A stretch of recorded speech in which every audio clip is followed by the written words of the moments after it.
Hello, everyone. It is 6:01. I'd like to call the meeting of the Rutland Town School Board to order. You could all stand for the pledge of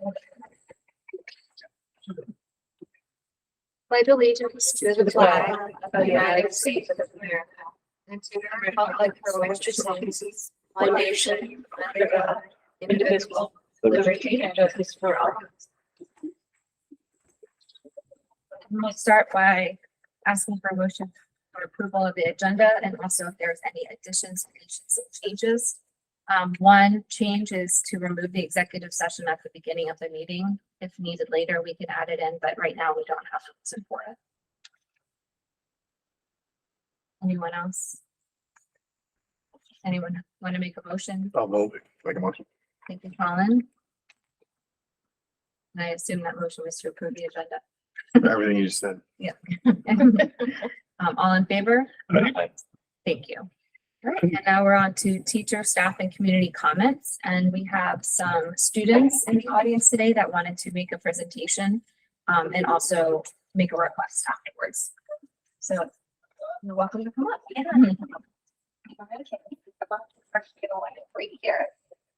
Up here because the people are going to be looking for their one of the things you can just get an extra line.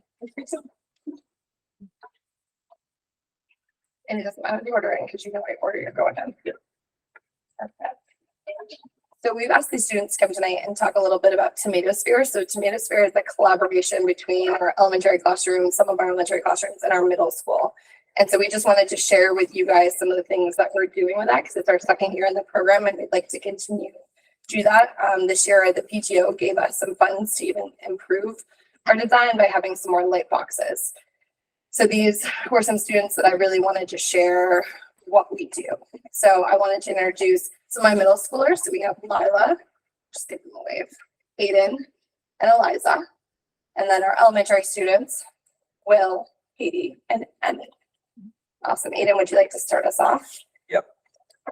Tomato Sphere is a study where we receive two sets of seeds. One sit on Earth and the other spend 6 weeks on the International Space Station. We didn't know which ones were which, so we collected data on the number of each that sprouted. This study is important because we are exploring options to colonize space and we need to know the effects of gravity on seeds. Okay. At the end of the 10 weeks, I predicted that the seeds in the red pots went to space because my little buddy and I were still unsure, so we guessed.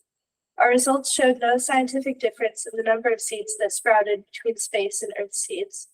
Of the 100 seeds that planted that went to space, 92 sprouted. Of the 100 seeds that stayed on Earth, 95 sprouted.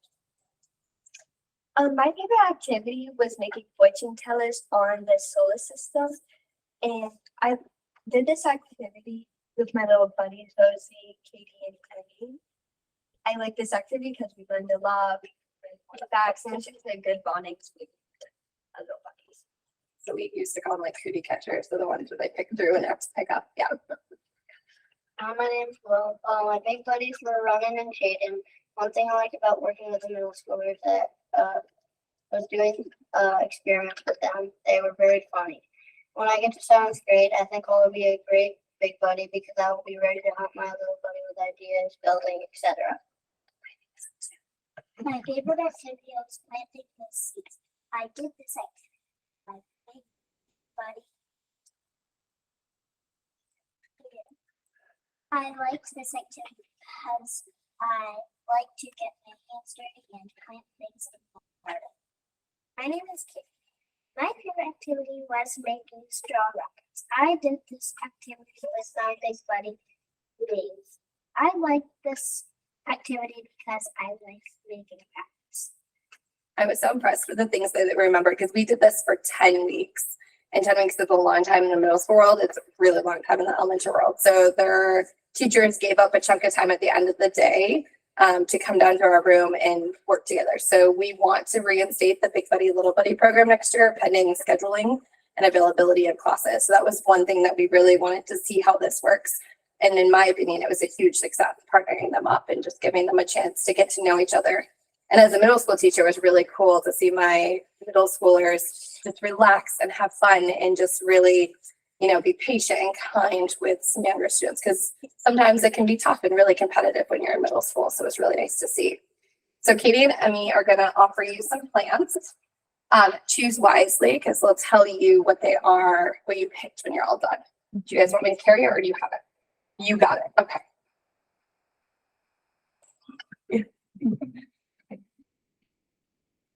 They did 3D print the stakes that you see in there.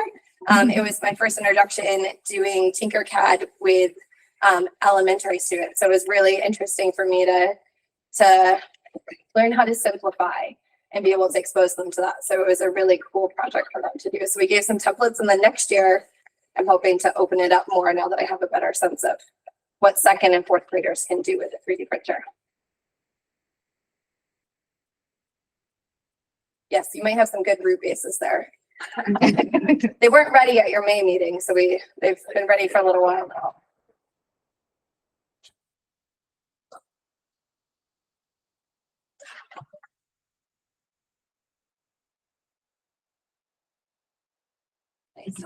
Thank you very much. So they're going to share with you based on your color of your pot. Do you guys remember if they picked a red container, their seeds went To space. to space? So who got a red container? Mr. Sal, there we go. And if they got a black container, they're the ones that stayed on Earth. So 2 years doing this, I haven't seen any like fuzzy pink tomatoes or purple tomatoes yet. So hopefully those of you who have space, if you get anything interesting, we'd love to see some pictures to see what you got from Gravity. So yes.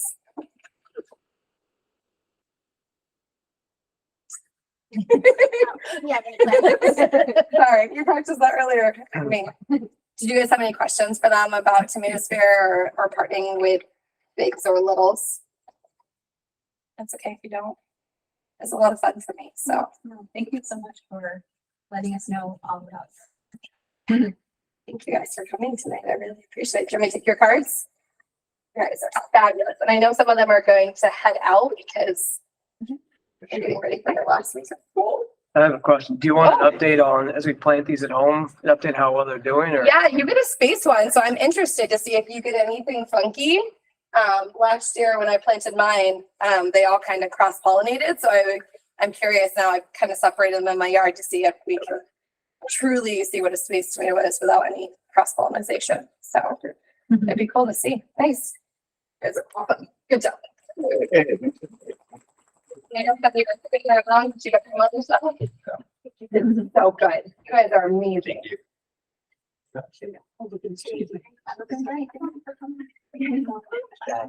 Yeah. Thank you. Oh, you're gonna work on Katie. Gonna roll out with them.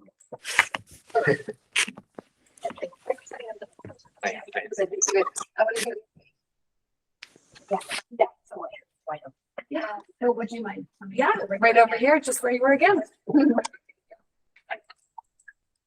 Part two.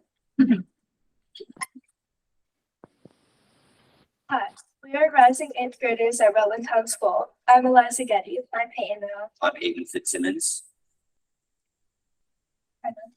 I'm Lily Guy. We are here tonight to request that the eighth grade students be allowed to attend the annual school trip to Washington, D.C. on May 13th to 17th, 2024. We believe it is important that all of our classmates have the opportunity to visit our nation's capital.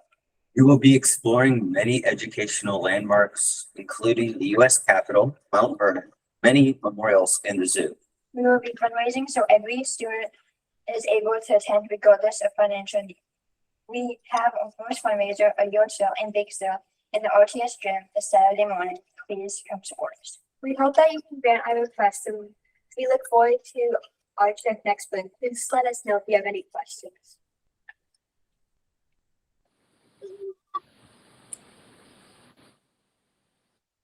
So we as parents were told by Sarah Tetzlack we had to come and ask for this approval. So yes, that's what we're doing. Make that approve. That motion? Any discussion? All in favor? Aye. Aye. If you guys get a chance to walk through the gym lobby, we've got set up for graduation tomorrow, and they each write a letter, the current eighth grade. And most of them have something in there about their memories of DC as like something that they are always going to remember about being at Roland Town School. So it's a really cool experience for them. Yeah, and thank you for bringing brave and comfortable. Awesome. Have a great night. Thank Yeah, thank you. Thank you. I'm gonna go too, just because. Thank you very much. Yeah, thank you. Have a great night. Thank you.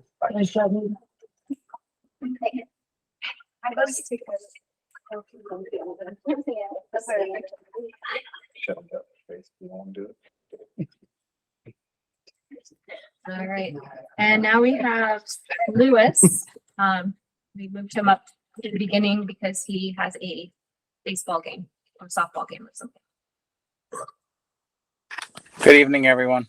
Evening. So I have a few things on the agenda tonight. The first one is the financial reports, which are in the packet. If you have any questions after you review those, please feel free to email me or call me and I can answer any questions you may have. On the tax anticipation note, so that's a loan that we take out every year. It's a line of credit. It allows us to have funds starting on July 1st while we wait for other revenue sources to come in. So our main source of revenue for the school district is the town taxes, and we don't receive our first check until around the September timeframe. So we have to, from July through September, we still have to make payroll. We have to pay other expenses, supplies, getting the school up and running. So in order to fund those expenses for those 3 months, as well as even ongoing throughout the year, because there's times when we have more expenses than we have revenue until the end of the year comes, we need to have a temporary loan to help fund those expenses. So we take a line of credit out each year. We only take off the line of credit what we need, and when we have extra funds, we pay it down. So we're only paying as much interest as we need to for the funds that we need at the time. So the line of credit for this year is $2 million, and the interest rates are a lot higher this year than they have been in the past, and that's just due to the current environment with interest rates increasing on pretty much everything. So right now our interest rate for this is 4.67%. Like I said, so we'll take some up. We'll take some out on July 1st, but we'll take it out in increments. So we'll take a few $100,000 out at a time, based on how much we need to fund our expenses at the time to help reduce the interest cost throughout the year. So we would be looking for a motion to approve this loan, and then the documents, the official documents, Chris has those, and I've marked the places that the board needs to sign with the green tabs. Do I hear a motion? Motion to approve the $2 million. Thank you, Beth. Any discussion? Thanks. All in favor? Aye. Aye. All right, so that part's done. Does anyone have any other questions for Lewis? Because he won't be here most of the rest of the meeting. Anyone have any questions about anything coming up on the agenda? So I did provide a report called Building Updates, which had updates on 4 different building projects that are currently going on. There's the fire safety issue, which to my knowledge, last I checked with Kelly, it was pretty much done. It was just waiting for some electrical work to be done. And it will be done before June 30th. Most of that is being paid for out of a grant that we received. And then the elevator and second floor is still a work in process. So there is next steps on that for the board to decide based on the architects and the engineering firm that came in. So if there's any questions on any of those things, I can take them now. I don't have a question on the building updates at this point, and thank you for including those in the packet, Lewis. I just wanted to clarify that I know when I first read that they got a gym curtain, I thought they were talking about the stage curtain, but what they're actually talking about is the gym divider. It's the part that Correct. needed to be replaced, and we had it in the budget for quite a while, and they finally just got it. Yep. Is that right? Okay. And then another question I had for you, Lewis, was, and I know you answered this to me, but I just wanted to know if you had any more updates, was you had said that you believe, if you had to, look into the future, that we'll probably end in the black, but not by much. So the reason I'm asking is because we are considering later tonight about the 7th grade field trip and some other items. So we're just trying to figure out, you know, if you had an estimate of what we could play around with. Safely. So the last update I provided, we were in the black about $37,000. I know since then we have got another fuel delivery, which because the fuel company that we work with was willing to reduce the price due to the drop in the market, even though we were our contracted price was higher. So we did fill up all of our schools to take advantage of that. So that may have been another 8 or 10,000. However, there are a few pluses that were not included in that. So we know the SU is running a surplus in both the general fund and special ed. The special ed transportation expense, I did a reconciliation of that earlier this week, and that's going to come in about $20,000 less than what we estimated. And I believe our substitute expense is also going to come in less than what we estimated. I mean, I like to leave a little bit of a buffer in case we have an extra tuition student or two that were missed, but I would think we probably have about $20,000 to $30,000 leeway. And I know I didn't ask you this before, but I just thought of it now. Has this school or any other school in the SU ever provided transportation for summer ESY or tutoring? We have not provided transportation for any type of summer programs since I've been. And do you know if the bus company does that for other schools, or you have no idea? I do not know. No. I mean, if it's part of an IEP, then that probably would be a bill question because you're saying ESY. But for summer programs, for just like general ed programs, whether they're special ed or not, we have never provided transportation. I don't want to say that we've never done it for ESY because of that. I'm not positive, and that may have just been part of the special ed budget. But if there's a special ed services that are needed and that's part of their IEP, then that might be something we provide, but that would really be a bill question. I wouldn't want to answer that. Thank you. You're welcome. Does anyone else have any questions for Louis before he goes?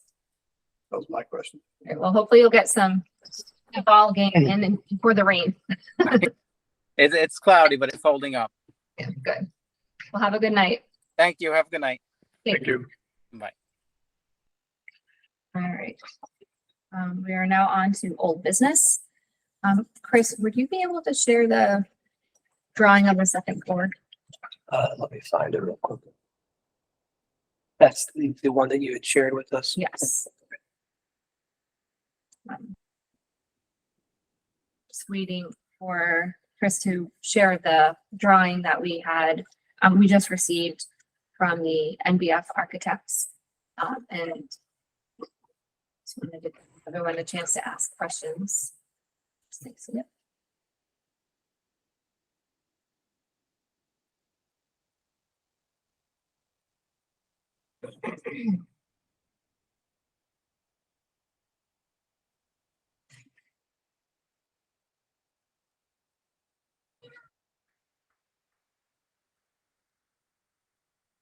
Thank you, Chris. I think it's the last drawing.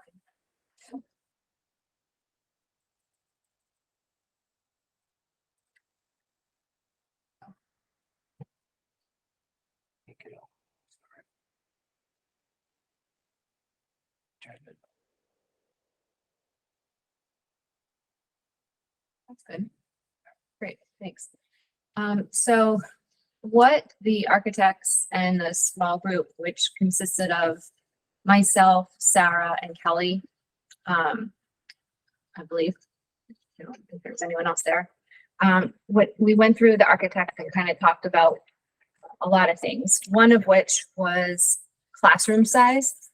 And the original plans that we were given had on the left side of the hall, the main center hallway, had 4 classrooms. Those classrooms were almost half the size of our current middle school classrooms.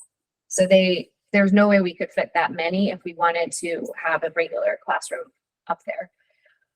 So what we did was we tried to think about it from a middle school standpoint and move the English, history, and math classes up there in the three main classrooms. The science classroom, the school had put in a lot of money into that space within the last decade or so. So it didn't make sense to redo something that's already in really great shape. Plus, it gives the middle schoolers, a little bit of a different location throughout the day to visit if we kept the science room downstairs.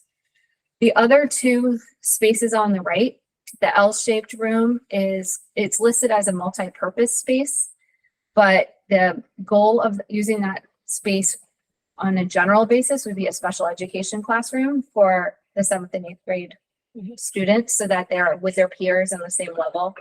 And then the squarish smallest room towards the beginning of the stairs when you walk up is an intervention or conference room type space. So it just gives a little extra flexibility. There's 2 sets of bathrooms on the left-hand side, plus a teacher bathroom, which is adequate according to coding and the numbers that they looked at. And then there's also an included kind of a lounge space for the middle schoolers so that they have a place to do group work, socialize, just a nice place to sit and, develop as humans, not having to sit on the floor all the time when they want to chat with their friends kind of thing. There's little circles that you see throughout. Those are just proposed light tubes that would allow some natural light to come into those spaces where you see them. A lot of the outside walls have windows, but not all of them do. And some of the spaces were a little dark, and we just thought increasing some light would be helpful for keeping kids awake and engaged and alert. And then there's a janitor closet and several other closets for both storage and for classroom teachers to use.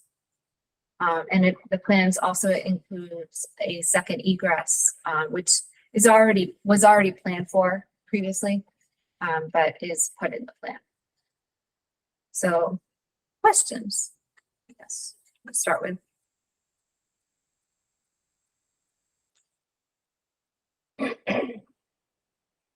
I was shocked on how big this was when I saw it. I didn't realize it. Yeah, it's a nice space.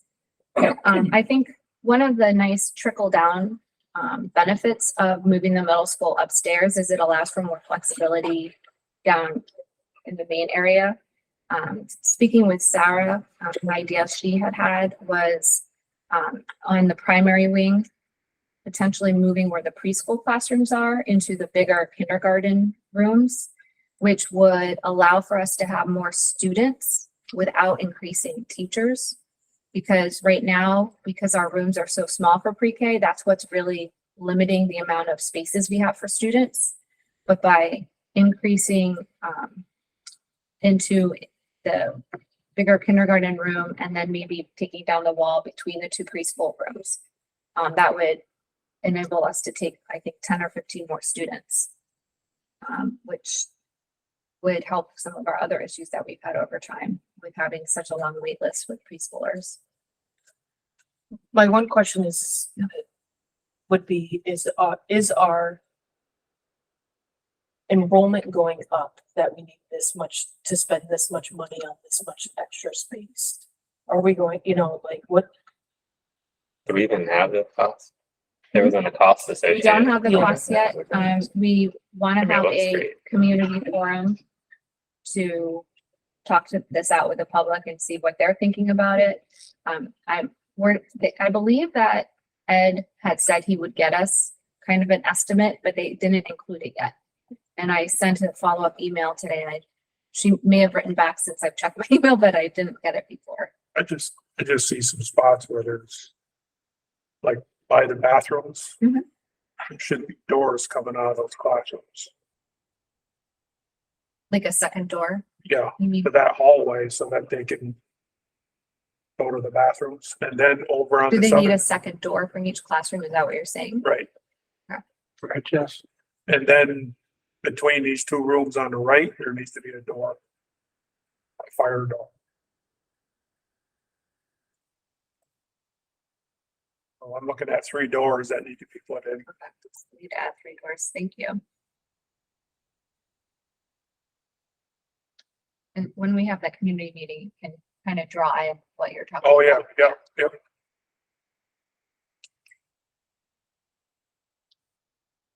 Cause that would be 3 classrooms down here. Down in the main building, right? That we wouldn't be using. At least, At yeah. least 3.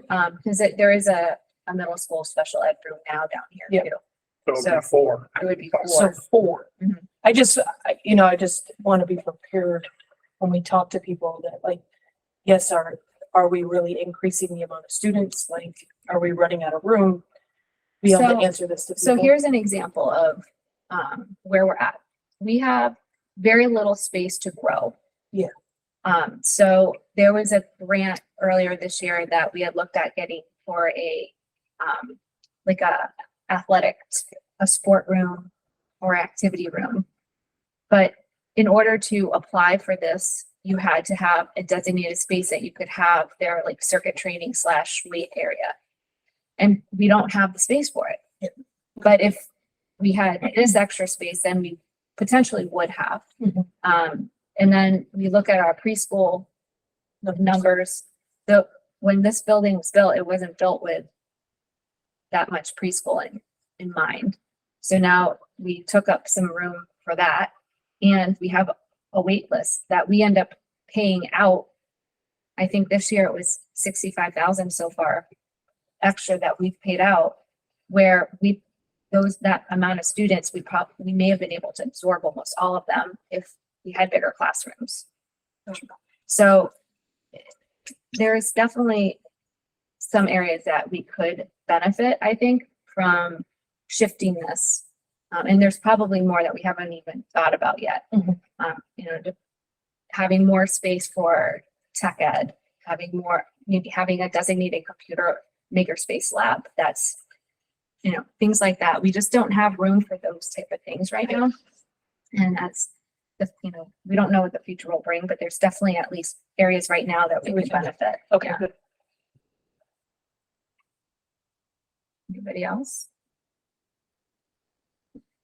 To Abby's point, what's the code limit on our facilities today? Do we know What do you mean?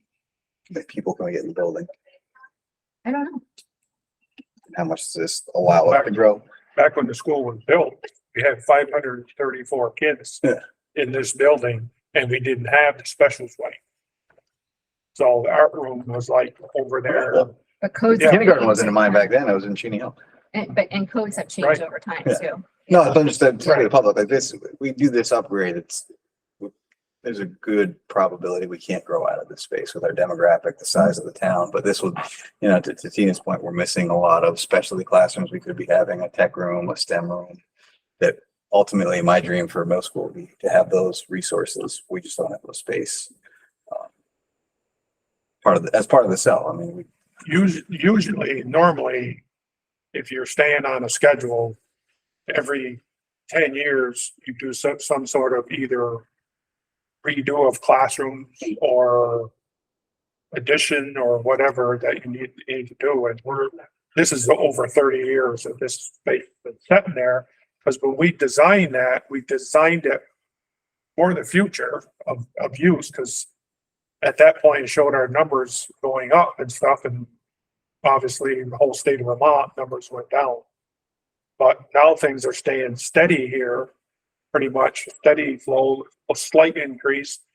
And so that if we could get this space where we can free up the other space to get those other kids back into the school instead of out other places, that's obviously going to save us money. And not only save us money, but it also gives those kids the opportunity to have full day preschools, because we're paying tuition out to other places, but they're mostly not all full day programs. So, some of these students aren't able to access what we have. So I think that'll be nice to increase access for that. So the next thing we need to do is set a community meeting so that we can have the public kind of come in, show them what we have and hear their ideas and thoughts on the plan. Do we want to set this for before our next meeting, our retreat, or after? I think to be most effective, it'd be nice to have at least an estimate. I mean, nothing against public. I don't think we need to open up a brainstorming of what we think the space should be. This is a pretty good layout, working with the heads, the school leaders that know where we're going, what spaces we need. I think we have a pretty good outline, but we have to be able to bring some costs to them to say, I hey, this agree. is, especially if we're targeting next March to get this to a vote. Let's try to push these guys to give us some basic costs so we can start talking about it. Because So some now- people may say this is great, but you show them a number and they're like, no. So let's try to maximize our time and the public's time by giving them at least some sort of number that we're looking at. So given that this is probably something that we'll want to be working on throughout the year and maybe tied into one of our goals, maybe we can try to figure out by our July 11th meeting retreat what the estimates are and discuss it from there. Does that sound like a good plan for everybody? Yeah, probably. I don't know how many people are going to show up in the summer, so maybe targeting a meeting in fall to get as many public buy-in as we can instead of just having a meeting that no one comes to. Let's try to really get out there Yeah, to. the last meeting we had, only one public came. Yeah. So.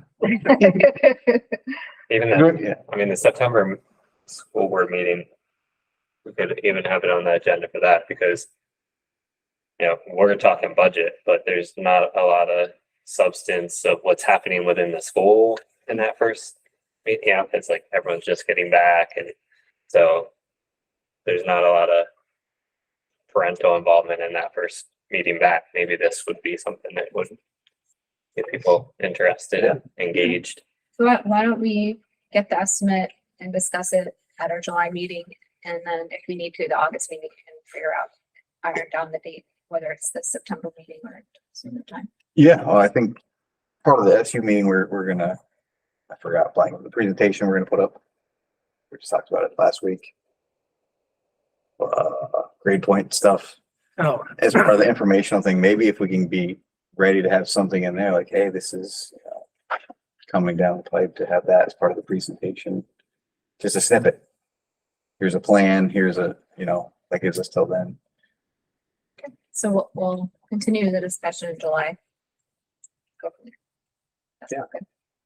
Or I think maybe in July, I mean, I'm for it. I don't even know what the numbers are, but I'd like, to figure out the whole board's behind it. So if we're fighting with each other, then there's no point. Well, I mean, I don't think we have enough information. And on top of that, which I will go over a little bit in the chair report, there's going to be some tax issues probably in the 24-25 year. So that will be next year's budget. In that the CLA we don't know what it will do, but likely it will go back up. And with it going back up and with the pupil weighting study at 127 or whatever it was, that is going to ding us more than we've been dinged before. So the combination of those two things is going to make our budget really difficult.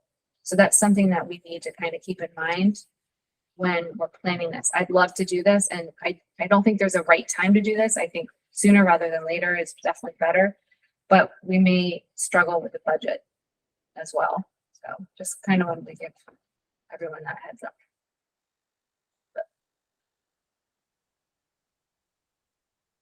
So I think continuing to discuss it as we know more will help.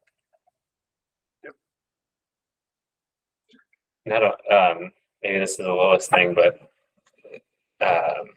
so we get the figure.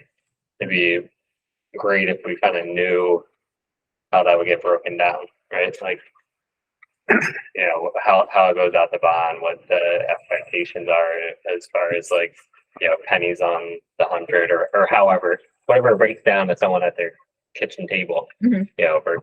versus like, this is 5.5 million, whatever. Yeah, I don't know what it would be, but just, that Well, versus, most of the walls are just sheetrock and suspended ceiling, so it shouldn't be a crazy number. no. We can not make it a crazy. Yeah, just whatever numbers are like digestible Right. for someone that's, that doesn't have someone in the school, that, because that's gonna be the one that's gonna wanna And there's, have the and most. the other thing too is, I mean, you get this set up, get this passed and do the work. Down the road, some other time, if there's something else that needs to be put in or we want to do, we can do it then.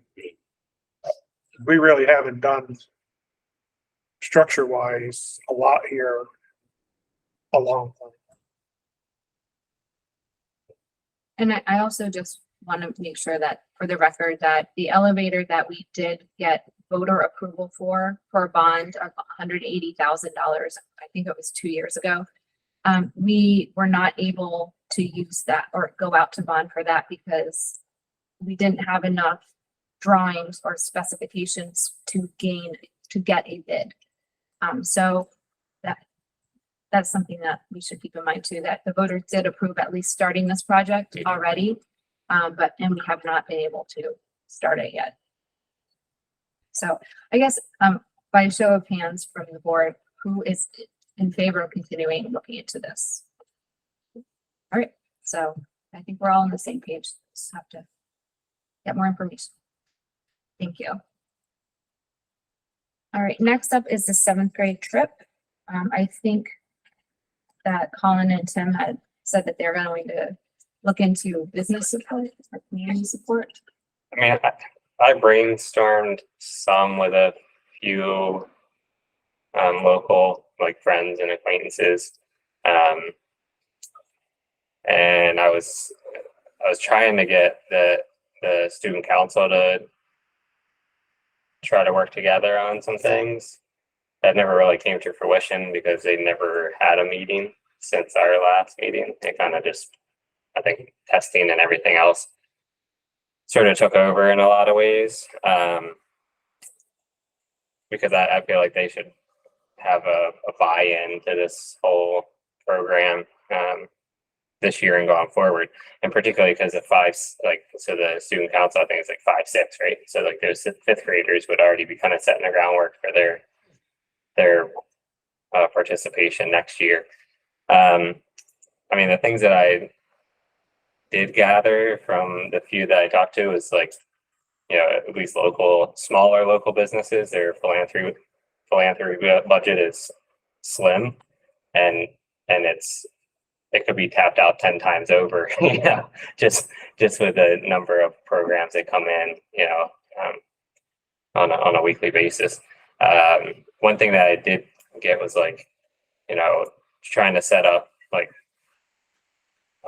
a match program, so if the kids did put a program together, a plan together, that, say, hey, if we can raise, 5,000, would you match 200 or 500, depending on the, capacity of the business. Some local businesses may match 1,000 in a heartbeat, and some may only be able to match 100, or whatever. But it just shows a community effort in that regard. So it's a brainstorming phase for me. I know, my wife had mentioned like a basket raffle and some other things that she's had seen that were like big revenue builders, and it takes a lot of effort, but it comes to fruition that you get some substance out of it. So that's kind of where I'm at with that.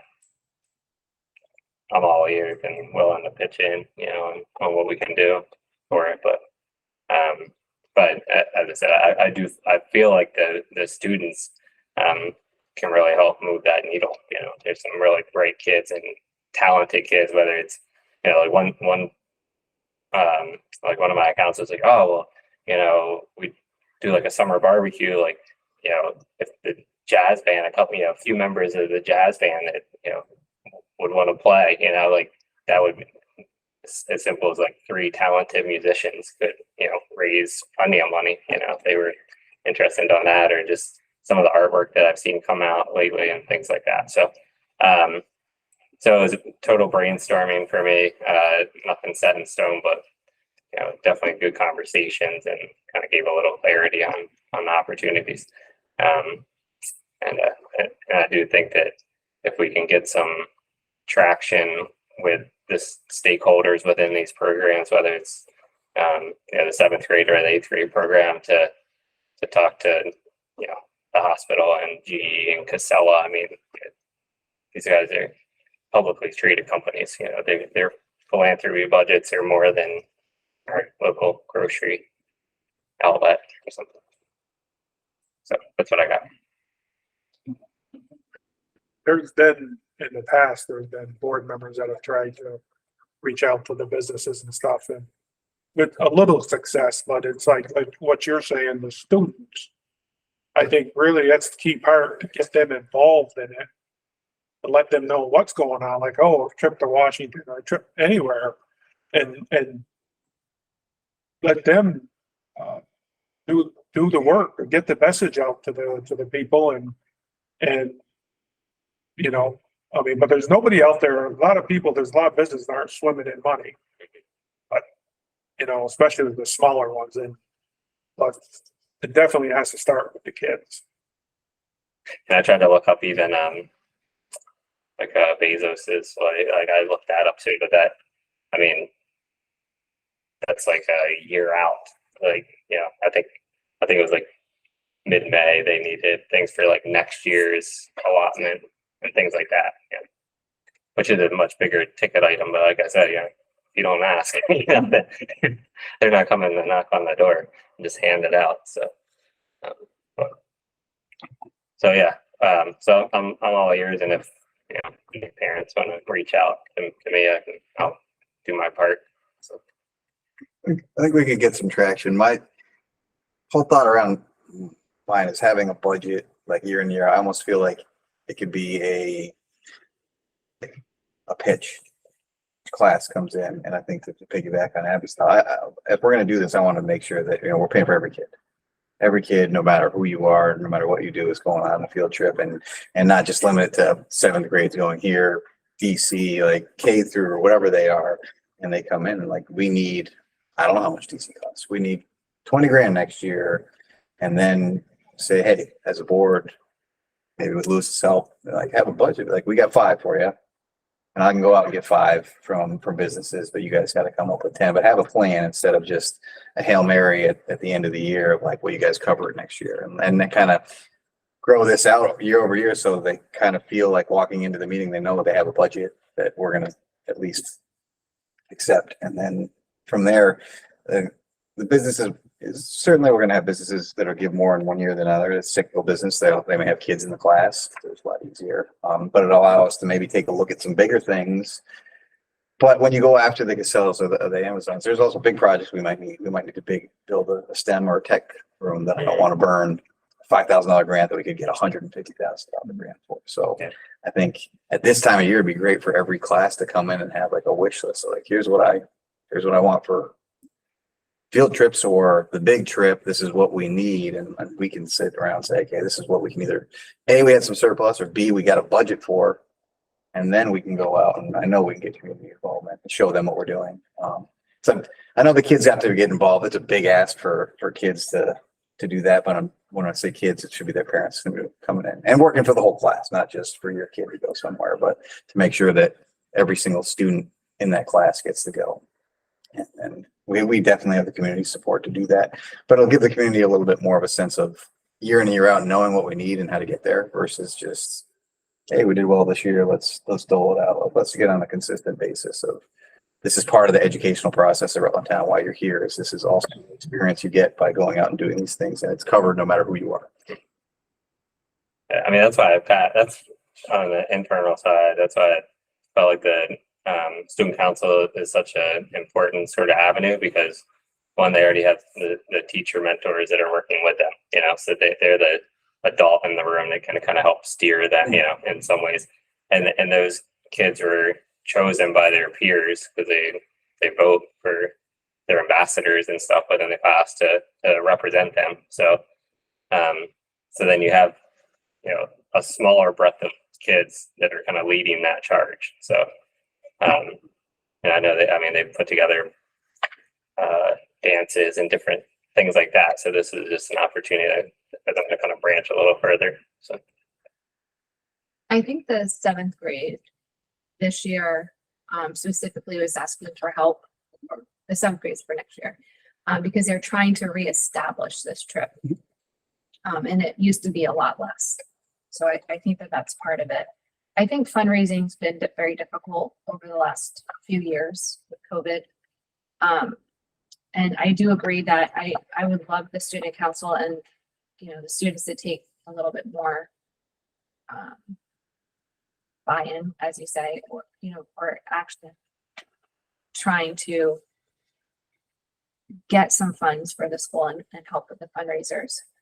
And what's been ending up happening is over the last 5 years at least, it's only 7th and 8th grade that have these big trips, and it's like this, not the same few people do all the fundraising, but everybody goes. And it's partially because of maybe, you know, people don't have the time.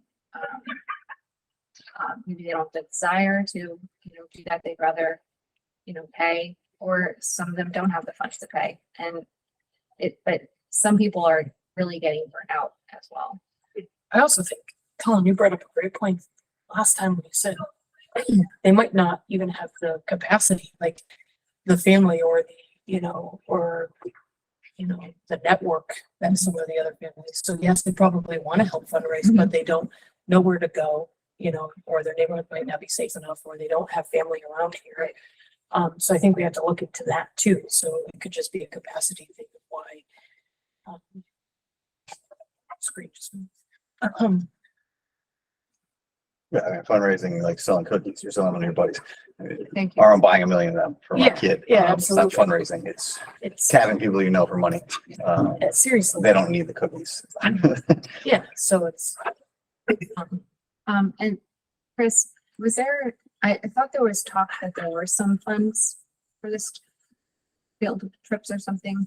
So, excuse me, there will be discussion at the SU level, with regard to whether or not we want to use, ESSER funds. You know, so like every school gets X amount of dollars that can be used towards experiential learning, you know, because I know that as we look at positions that we initially had earmarked using ESSER funds that remain unfilled, so we will have some surplus funds. And we'd rather see that money go back to kids, experiential learning programs like this. The only thing that we would discuss with boards is, as you set that precedent, is, you know, do you maintain that? So if we, you know, like say every school got, let's say $5,000, would then every district or school be committed to then maintaining that? For Rutland Town, might be one school district, but say for Corey Valley, looking at say $40,000-$50,000. You know, do they want to add that to their budget? That's just more about priority. So, you know, we could look at doing that, but that will be a discussion that we will be having with the SU. And I already talked to Lewis about this, and as well as Lisa Madison, the building administrators, and they're excited about that. I think the hardest part would be just how to best utilize those funds, because everybody will have an idea, like you said, about that wish list, but I think it's just, it could be used towards something like this. So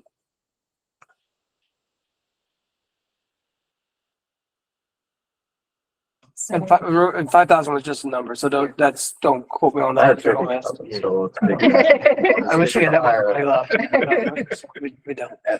I mean, it's kind of like a passion of mine, and maybe that's what drives it. And like having what makes Rutland Town is like these experiences. And I, you know, create a subcommittee where maybe I work. It's a lot to ask teachers to keep doing this stuff, or to dump it on Lewis or the admin when there's a lot of things. We're going to go up to a tough budget, but like, someone's got to be behind the passion of like, this is what we want to have here. And that's what's going to get the money. And if we can get some ESSER funds and we get some wish lists put together, you know, we can have some momentum each year. I'd be happy to head that up to work with each class. Cause again, there's only so many hours in a day, and to then go ask, this is a very big part of education. It's also a very small part of the time invested in the school year to say, hey, let's talk about this for magnesium, but I'd be happy to take that on. Tim wants to help.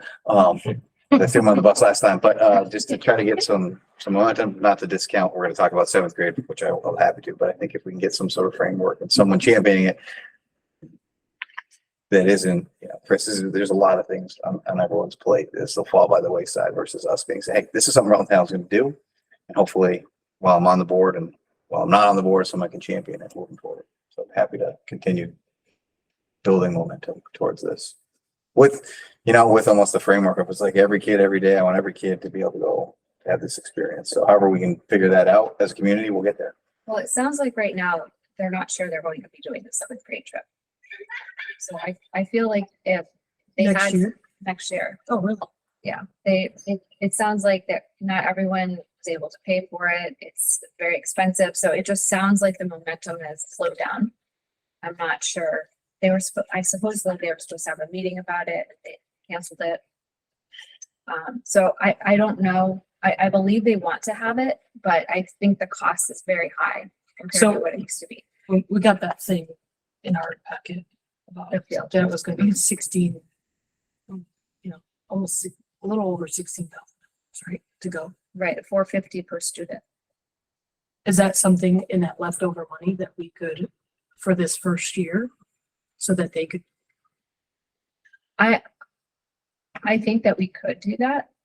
I think then the question is, if we do that and then we end up getting money from ESSER later, then we would put that towards the eighth grade trip. Yeah.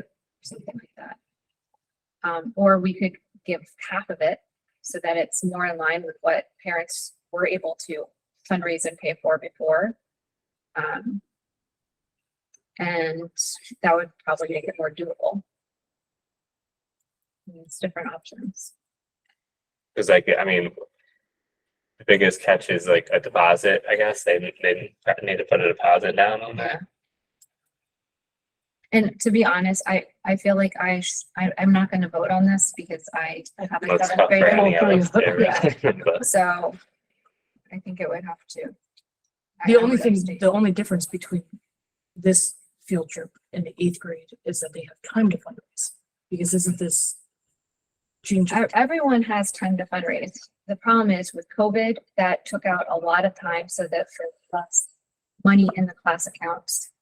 And there hasn't been this idea in the school that you should start fundraising now in kindergarten so that in seventh and eighth grade, you get these fun trips. Yeah. So, I just meant that the seventh grade trip is early in the year. oh yeah, it's in September. Yeah, so There's no time to fundraise. there is no time to fundraise from when they decided and haven't made the decision. At least the seventh graders now have started fundraising for next year's eighth grade trip. Yes. You know, And it's hard to fundraise for two trips in in 2 years. you know, it's difficult. And I also think that they just got word in the spring that they could go back to Ginger Cook. Yeah. You know, that there was even that possibility because it had been closed due to COVID. So I think that's one of the reasons that it would be nice if we were able to help them out, but at the same time, I have a seventh grader, so. What's the total they gotta have? So in order for everybody to go and not pay a dime, it says $16,375. They used to pay close to $250 per student, that's good. which is $200 less than what it's gonna What's cost. the total again? It's $450 per student or $16,375. And that's for the $1,500 of busing too. That's including the busing. Yeah. My oldest was able to do Ginger Cook and it really was a great experience for her. She had it was good socially, emotionally. It really did, I think, help with bringing students together and seeing each other in a different light I'd like to make the motion to pay for the whole trip. out of the excess money. Okay, thank you, Jen. Any more discussion? This is for the fall, when the trip is. Right. So it would be using leftover funds from this year. Tina, could I just, Yes. would we be setting a precedent and that we be paying each year for this trip? And I'm not necessarily saying I'm opposed to it. I just want to make sure that we're just, if we pay for it all this year, then will that be moving forward? Then that would be the expectation, is that this trip would be 100% funded and there's no, I just want, I know that the board was planning to discuss adding field trips to the budget, but I don't know. Well, my thought sitting here is I wonder if, like, we paid for the 7th grade trip for all 7th graders. And then they only had to worry about fundraising for their 8th grade trip. Do you know, like, taking one off the table? It might be easier for families. The time frame is what. is- I'm not, I'm No, not, yeah, I I just want just- to make. Sitting here thinking about, like, I wonder. As we go into budgeting and start working that, it's, that is something we would have to budget in. So it would not necessarily be just always surplus funds, because there'd be some years we may not have any surplus funds, so. So like, they could start 7th grade. Or they even can 6th start grade, or, you know, so- Fundraising. Or even Start fundraising DC trip in. Yeah. 6th grade. Which is twice as expensive, really. And I do think that that makes it easier too, because it's really hard having 7th graders or, if 2 classes fundraising for the same thing, it's very difficult for families to always give. Do we know what we did we, how much did we give for DC this year? We didn't give anything. Nothing, Yeah. nothing But anywhere. there's probably, last year, we had some ESSER funds, right? The past The past few years. couple of years during COVID, when fundraising was limited or shut down altogether, the boards had agreed to contribute some money to help offset the cost. Just to understand that it's going to fundraise. But did any ESSER funds go to this year? No, Are they all on their own? I believe so, yes. I don't know. Yeah, we didn't allocate ESSER funds this year, so I know that's in any of our schools. So you guys fundraised for the previous year, right? Yes.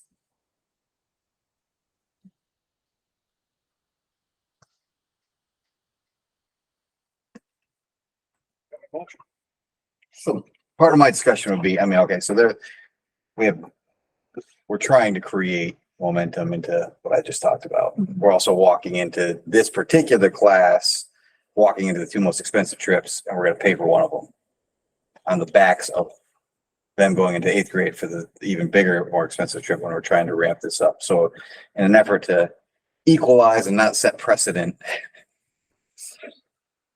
I'd like this to be considered as kind of a for pay for their 7th and 8th grade trips, because that way we can spread it out. I don't want to be in a situation next year where we created a committee and things have changed and this particular class gets $30,000 when we're looking at the rest of the school, it's got 0. Does that make sense? No, I get it. Not present clue. Well, if So we they're are given adding it into the budget, then everyone else is going to be getting it later. But this year we're just borrowing from surplus. We're not adding to the budget. Right.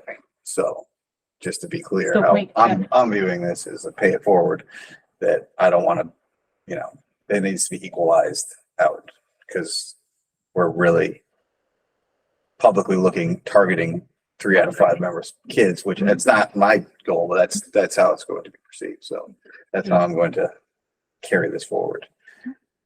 That's why I said what I said before we even got here. I didn't even know the numbers, but just to have that up there. And it's the time frames. What we're looking at here. Sure. Can you feasibly put that 17 grand in the budget for the 7th grade, or whatever? Can you put that in the budget for next? Not next year.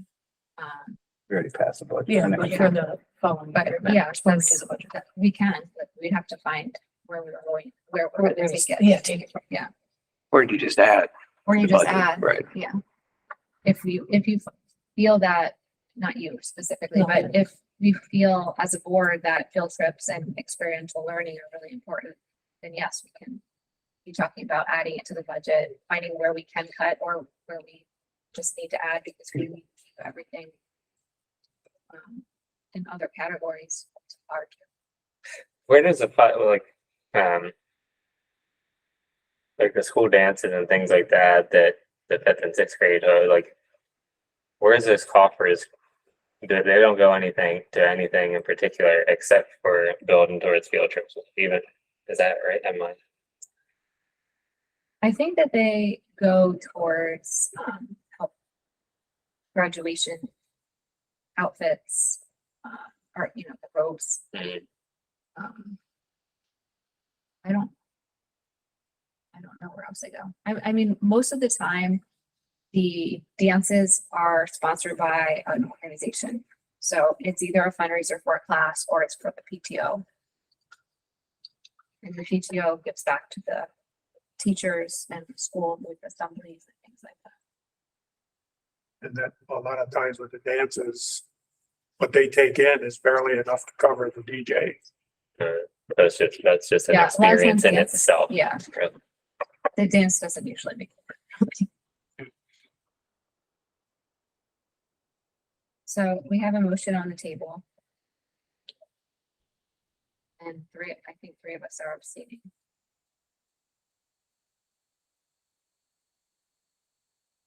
So, any more discussion? What's the motion? The motion was to completely cover it due to the fact that it's in September. With With the surplus funds, not funds. adding to the budget, just being Correct. very clear and pointed. Yes. With surplus funds, some of which haven't been spent due to. I think he had said that there were some subs didn't cost as much. There were some ESSER positions that weren't filled, things like that. We don't always have. Well, it's a not that we need to be in a surplus. public Yeah. financial debate here of like, and not every year there's surplus, there's deficits, doesn't mean we're running in the black or the red, but there's carryovers, there's lots of things, but. And the money that carries over helps our budget planning for next year too. So, what we're carrying over will be $16,375 less if we choose to spend this money.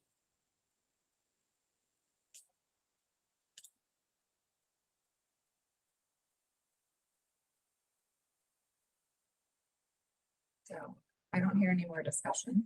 I would just say, I mean, so like Colin was saying, this is like, would you say like a move it forward sort of philosophy? This, Yeah. Because like I guess when like my thinking at this particular moment in time, certainly change. But like as we talk about budget season next year, I'd love to see like everything but the 8th grade, maybe, because that 8th grade is 35,000, and 7th grade to pre-K, at least on the sheet, is 25,000, right? So like as far as expenses, so if we can, commit all the way to that point, then, I feel like, that DC trip is really like the milestone, right? But from 5th grade on that's what you're gunning for, so, and all these other trips, all this others, the jazz festival, the, Green Mountain climbing, these other like, Mont Shire, if we can get all that squared away, then the one focal point for fundraising for field trips for the parents and the students will be DC, right? So. Correct. And just to point out as well, the 7th graders last year did pay $115 towards the rock climbing. So they did pay something. So if I were to add anything, I would prefer giving a good portion of it, but not all of it. If I were going to be voting, because I do think that families, even if you did, can put something in. They used to pay $250. Over the last couple of years, they've been paying $115, and then it's absorbed in the principals. I think discretionary funds for students that can't. I believe it's, but sorry, has done in the past. I believe so. There's some But fund somewhere else in the budget that helps for students that can't. But So even 10,000, Yeah. and then it said there's 40 kids, and the other four to 5,000 would be. Sure. Well, since you three aren't voting, you have to put out the paper at all. I'll call a vote. I'm voting yes. Yes. three abstaining. No abstaining. Okay, so motion move forward. Thank you, Jeff and Colin.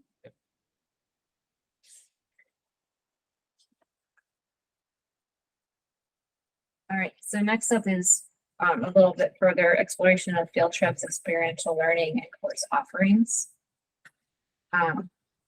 This is on the agenda to kind of talk about field trips and how we're feeling about working those into the budget, as well as other experiential learning such as technology classes, STEM classes.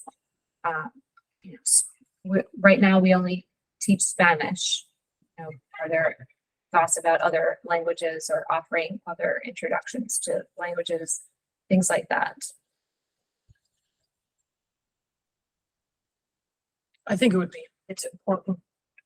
I think we're missing that nowadays with kids, that technology, like woodworking and all that. The only problem is finding people. I mean, we can have a hard time finding teachers for math, social studies, English, and, you know, I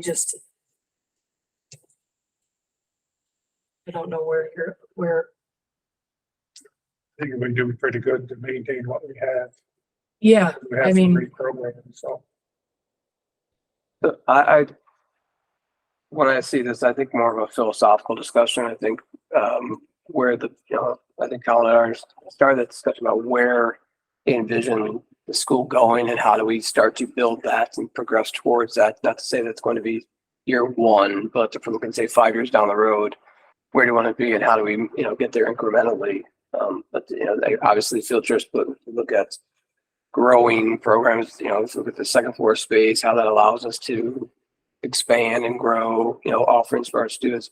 I think that's more of a discussion that begins to prioritize, but budgetary items as we're looking at budgeting. There's certain things that it's not a top priority anymore that, these experiences, these trips have become our priority. So we want to make sure we shift to reallocate funds towards that. And, I mean, you're correct. I mean, I think whenever it's just with the state, when they give it, here's a bunch of money, it says it's great, but we're going to find someone to do this. There are limited resources. But I don't necessarily want that to be a kind of a hindrance to a discussion in terms of where, the board and where Sarah and where the staff really feel that, I'd like to see this grow. I think that's one of the main crux of our strategic plan is to see how we continue to grow the offerings for our students and the program for our students and provide them with the best education experiences possible. And so I think that's, I look at it really as more, because when I saw this, when I talked to teams about this as well, as more that philosophical that you had already started to have in the prior during the 7th grade. And how do we start to continue to move that forward and what that looks like as we sit down, we look at budgeting, we keep that in the back of our minds. And if there is a need for, like I said, expanded foreign language, that's, we take a look at, well, what would that look like? How can we offer that? And, because say to find a French teacher, it sounds great, but, I mean, if we were saying the suburbs of Chicago, it might be a little bit easier than here, but it doesn't mean we can't find other ways to do that as well. So. And if you don't look, you won't find either. Sure. I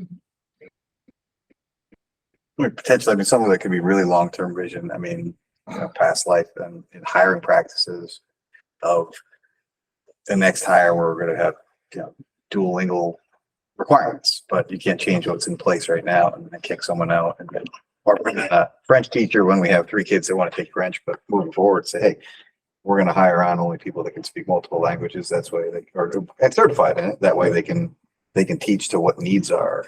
Right. But it's to one-off say, hey, let's bring, I mean, I'd love to have Russian, Mandarin, but, right. or can we implement remote technology alternatives? we had another classroom space like a computer lab, we could offer some of those, remote learning I think that's part of the sell. Like we need the space to be able to see the future. Yeah. And sadly, it's going to be more AI driven, which is good for the budget. I mean, personnel is always going to be costly as well as finding the people. That just reminded me, Goal setting. Things too. I also received a letter from a parent speaking for two families. She said that these families are interested in helping the school start a ski program at Pico. That their kids are very lucky that they ski and they're able to teach them, but they wish their classmates were able to have the same opportunity. Many families are not able to afford to pay for lessons to teach their children to ski and don't know how to themselves. It is a great experience for kids to learn a new skill while being outside and exercising, especially in the winter. We are so close to the resort that logistically it makes sense. She was able to discuss this idea with Mr. Rowe today, and he thinks it's a great idea that would supplement the students' PE education, although it may be too late to implement it for next school year. But they wanted to ask if we could consider looking into it in the future. And Sarah Tetzlaff is not here today. This letter was shared with her, but she said that at her kids' school in Orwell, they've had success bringing this program to them, and she'd be very excited about helping to start it here. So that's an example of experiential learning that we don't currently offer, that I believe Rutland Town used to have some type of a life sports in the winter, where Friday afternoons or some day of the week they would have different opportunities, whether it's cross-country skiing, downhill skiing, bowling, rock climbing, things like that. So those are some ideas that to think about when we're thinking about this type of.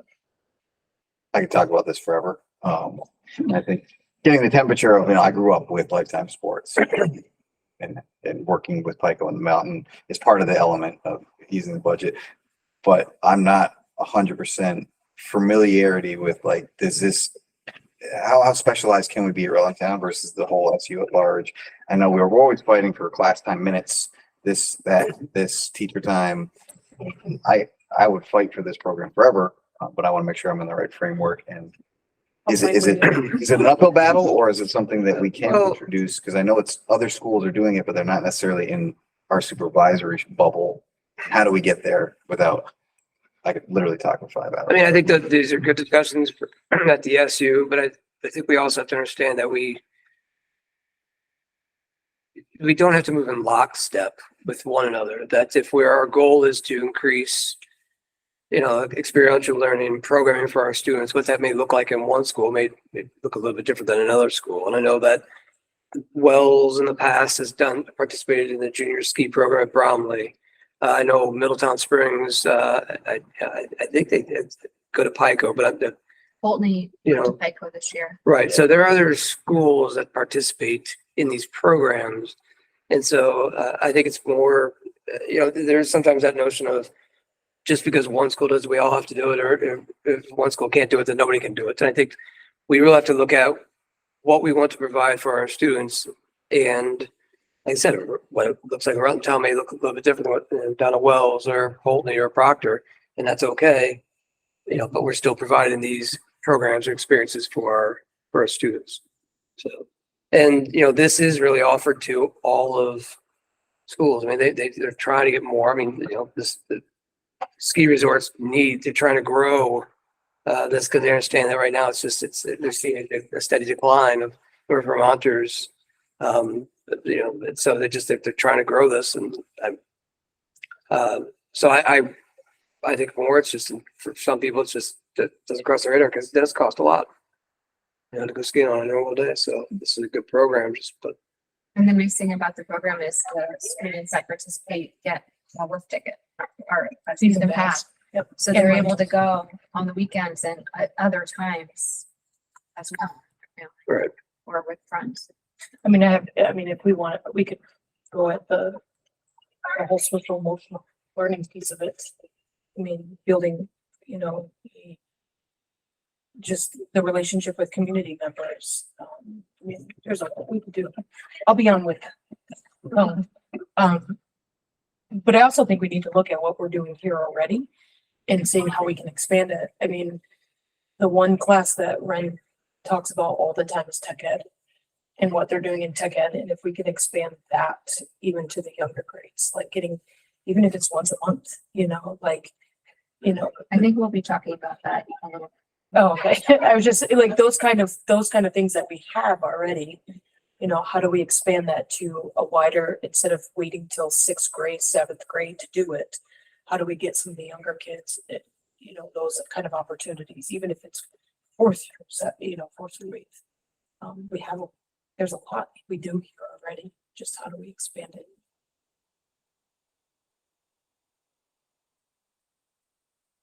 Other thing for goal setting. Yeah, I think that we can discuss this a little bit more, maybe at our goals meeting. Yeah, and I do know schools are looking to bring back the Sports for Life Yeah. program. There has been talk in other GRCC schools. So Everything is open. who do we talk to about that to find out more costs, or who would know those type of things? Around this PICO program. Yeah.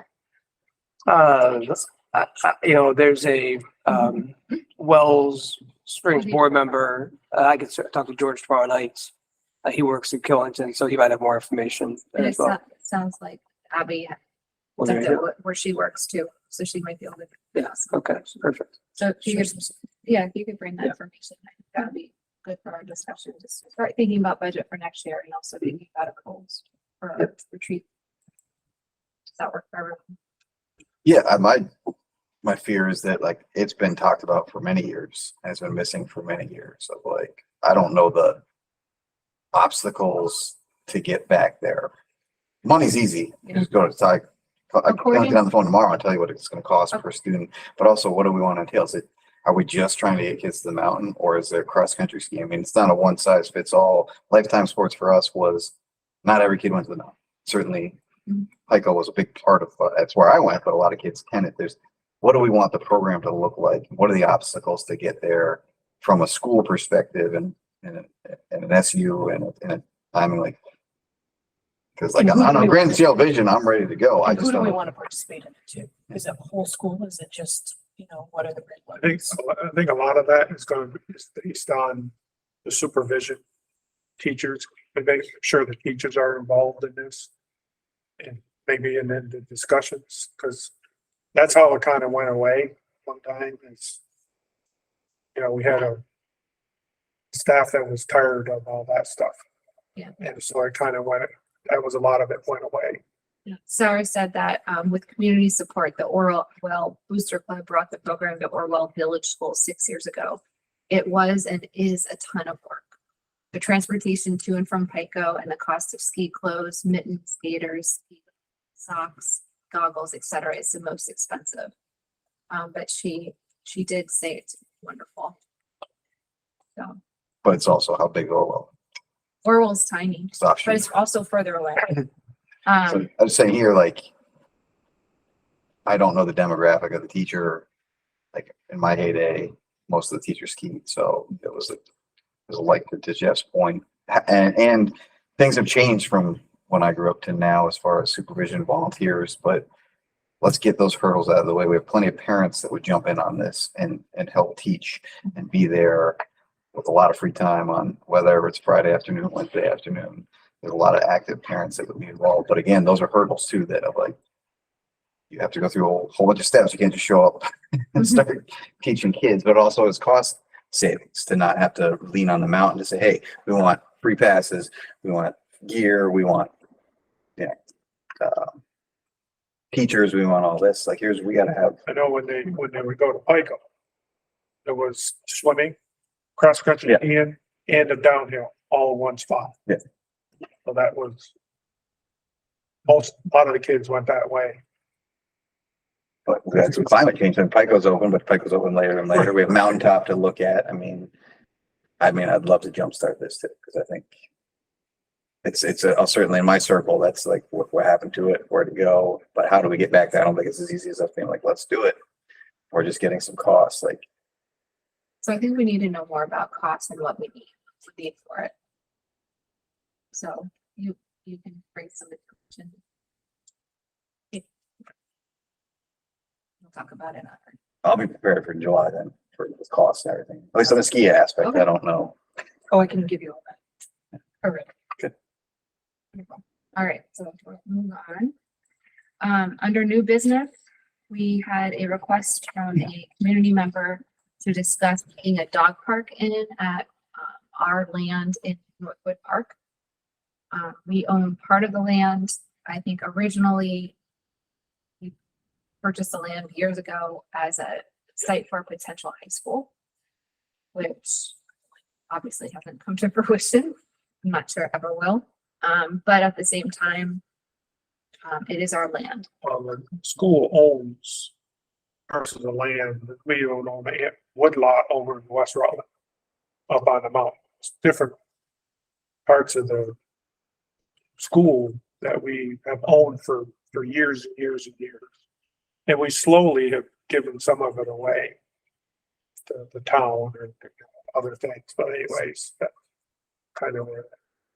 So this community member had asked us to consider when you, I believe the area that she was looking at was when you come into the park along the drive and you look to the right of the transfer station, there's a big softball field. Below the softball field is a field. It's right now part of the disc golf course. Her idea was to turn that into a dog park. I discussed this a little bit with Chris when we got it, and if the property is not going to be used for school activities, we can't say yes. Is what I kind of got the gist of it. So then that opens up, well, then what? You know, if we can't use that for anything other than school activities, what are the other options? And Chris had spoken with our lawyer as well about what the options are, and I think he went over 3. There are 3, potentially 4 different options. Do you want to review them? If you don't mind. Sure. I know, when we spoke to the attorney, he did state that, one, we should not allow a dog park on land because, of the liability that anything happens, it's sole responsibility of the landowner, which is us. So his suggestion was, one, land it's a real asset. It's value. It's property. I mean, 2, he advised not to gift that, away, but if the board felt that was the right thing to do, all these options will have to go before, obviously, a public vote in March. So if the board wanted to gift the land, they'd have to then decide how much they wanted to gift, so like let's say 5 acres or, an acre or whatever it may be. But that would still have to be put up for a public vote. And the town would have to vote as to whether or not they approve of that. The other option would obviously be to sell a certain part of that to the town at a fair market value.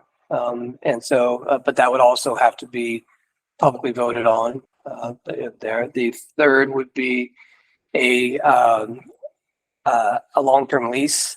That is probably the most that he believes to be the most difficult because of the fact that you have to have you have to make sure that there's language in the lease that's basically says, hey, we're not responsible for anything that occurs on this, and he had suggested he'd work on that language with us if that's what we wanted to do, but you would lease that to the town, but you still had still own the land, so it wasn't like you're giving away or just told it you still own it, but you're just leasing it out. But would have to be very careful with the wording that if anything would happen, that this board and would not be responsible for any of those acts or anything that options. The last option that he was just a land swap. That he said that if the towns they had, if we gave up 5 acres, if they had 5 acres adjacent to say on the southern end of our property or somewhere else, that we could say, well, we'll give you that land, then we'll just, if you want to give us land there. So those are options, or but he felt strongly, but it's up to the board that particularly as we're going through tough times budgeting, that since we have something of real, it's an asset of real value, that he would advise the board not to just give it away because it's a value there. So, but that's the board decision. So out of the 4 options that you mentioned, what was his number 1?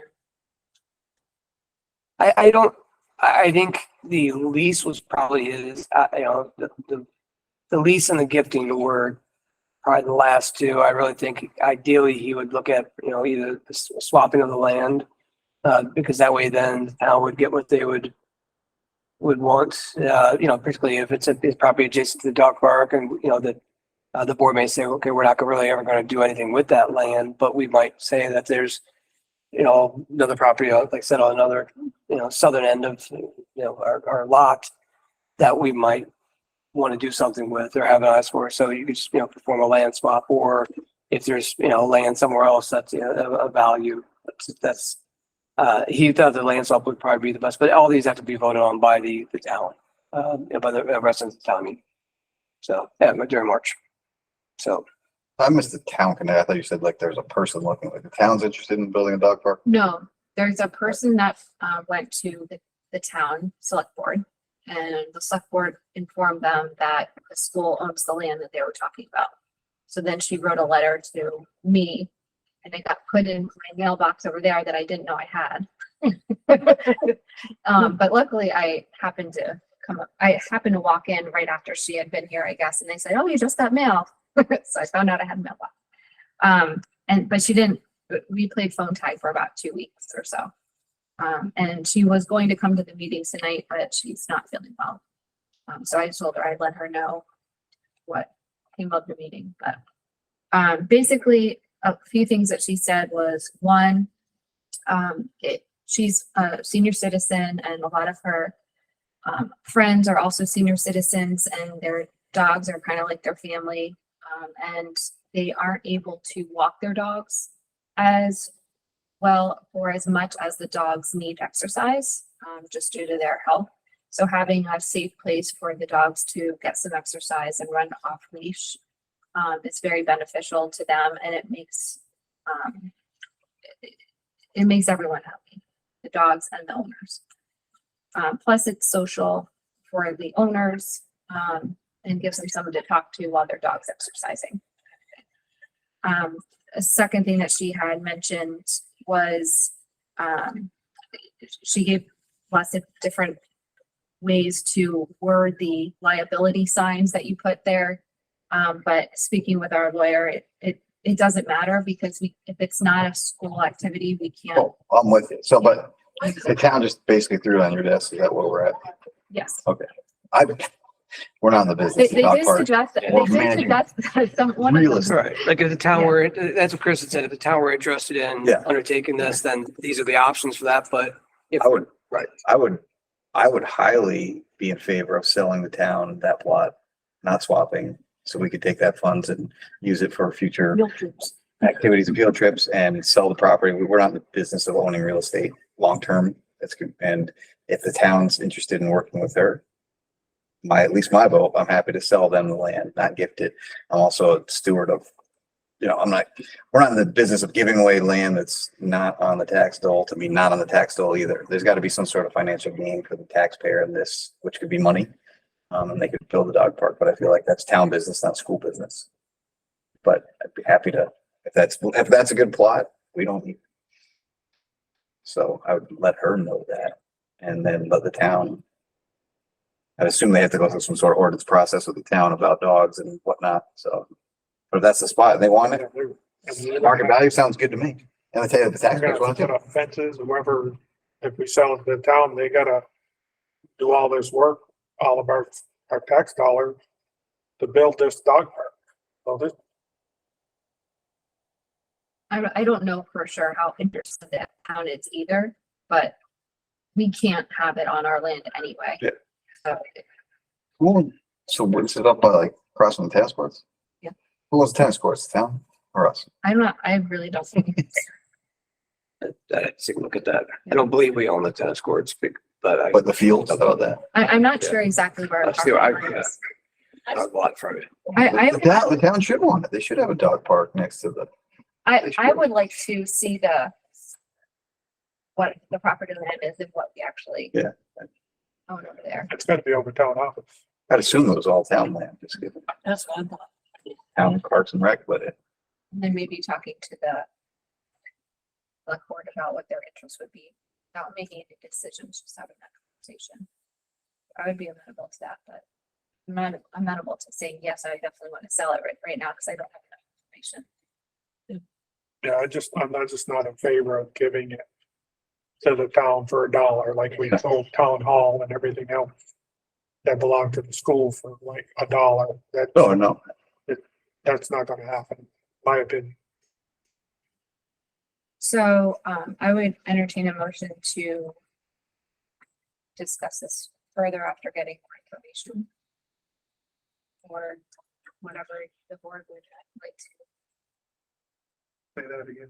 I would like a motion as to what to do about this at this point, whether it's to discuss this further after getting more information or.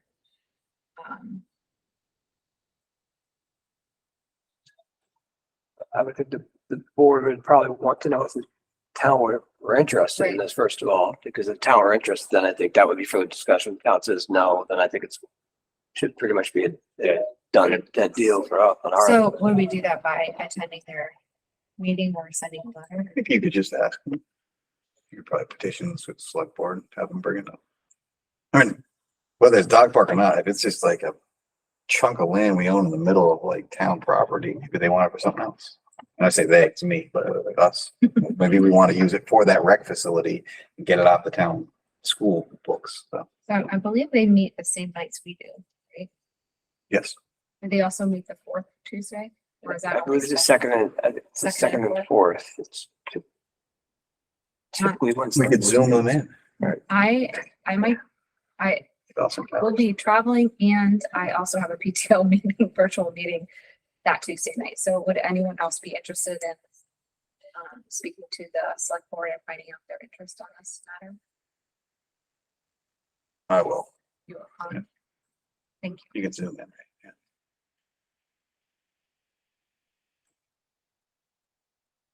And before that, I'll try to get what the land is that we actually own over there. Like clerks, ask the clerk, right? Yeah. I'll try to get that so I'll pass it out. Yeah. And then you can report at the July Sold for $1 million. meeting. Tiny commission. that I took. Right.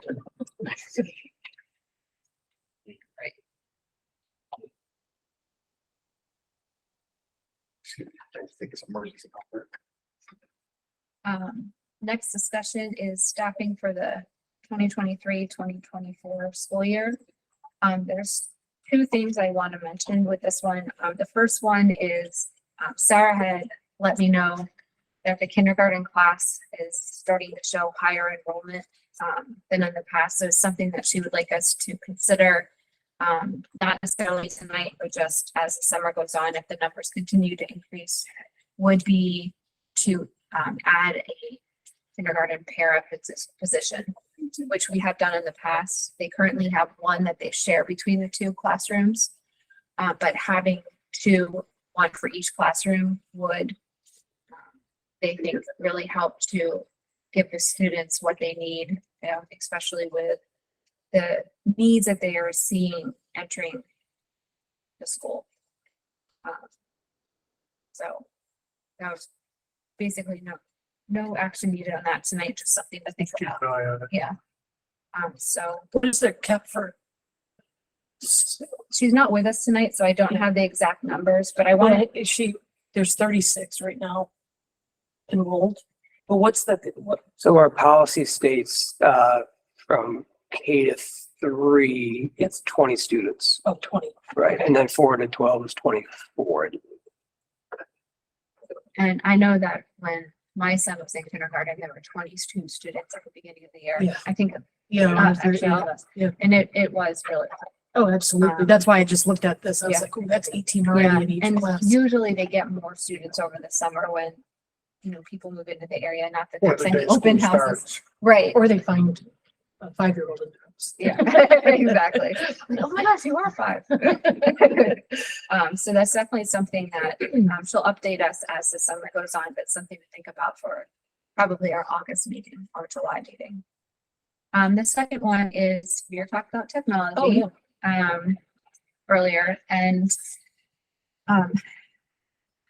basically, one of the things that I think as time has gone on is technology has increased exponentially from 10 years ago. And there's not enough manpower in the school to really help the kids get as big of a, get as much information as possible that could be helpful for them for their schooling, for their future, for their creativity, etc. And I was on a hiring committee and for this librarian technology position, and it started some wheels turning about how great it would be to have more technology at the school. And the other teachers in the committee agreed that they wish that they had more access to bring technology to their classroom and learn new technology, how to use it in the classroom, as well as introduce kids to maybe some coding, some intro to artificial intelligence, how to build a website, lots of different opportunities. And having someone devoted to that subject would be great and something that I think would really be an asset to the school. So I just wanted to bring it up for discussion as a potential add-on for next year. I spoke with Lewis about how to fund this position, and he said that there are some extra ESSER funds that we could use for next year to incorporate a technology integrationist, or whatever we want to call it. Rutland Town used to have one several years ago, and what they would do is they would come into the classroom and teach lessons, and they'd also help teachers bring technology into their lessons. I was thinking of this more of helping with social media, do's and don'ts about it, and then some of those other subjects I was mentioning earlier. The reason that we would use ESSER for next year would be we could potentially budget for it the year after. I think I covered most of the points. Correct. If you're going to use ESSER funds for this, then we would have to discuss adding this position to the budget for next cycle. And the one thing I know you'd mentioned, the potential of a kindergarten para, that would we would not pay for that out of ESSER funds. That would just be an addition to it's an unbudgeted item that would have to be discussed. But the other part of the tech position that I thought would be helpful for the kids as well was learning some keyboarding skills. Because a lot of kids, they don't get the typing or the keyboarding instruction. Whereas when there was a technology interventionist, they were teaching keyboarding without tears and other things to help the kids get proper hand format or proper hand position when they were using the computer, which helped them to be more efficient and better at it.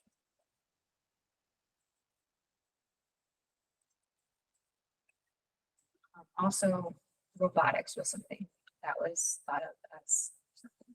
I wish Sarah were here tonight because I don't know if the other 7th grade or upcoming 7th grade students have mentioned that he was told there was not going to be tech ed next year.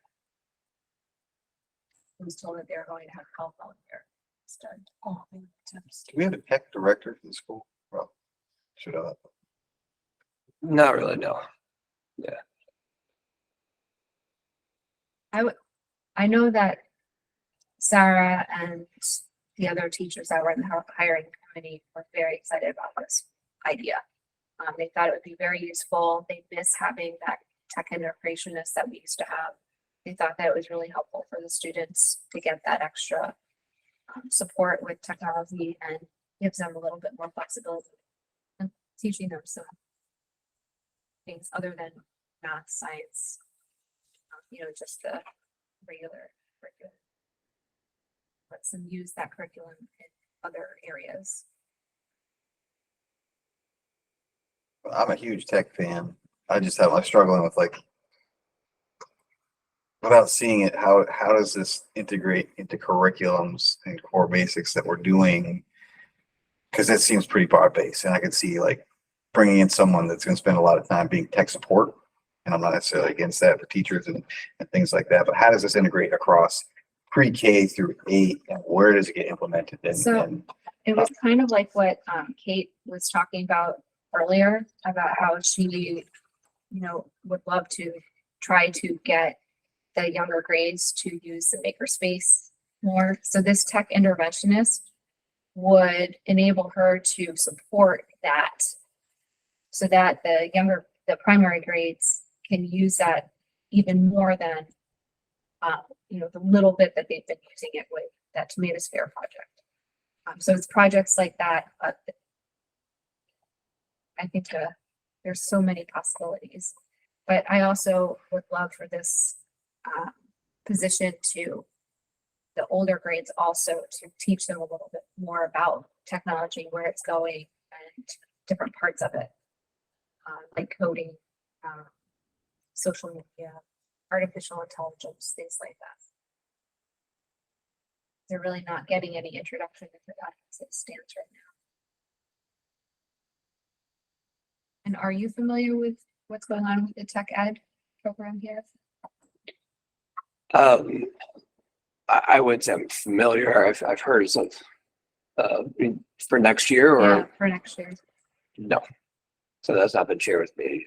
I know that's tonight you'll approve the library media specialist. I'm not quite certain what that means for tech ed and how it's going to move forward.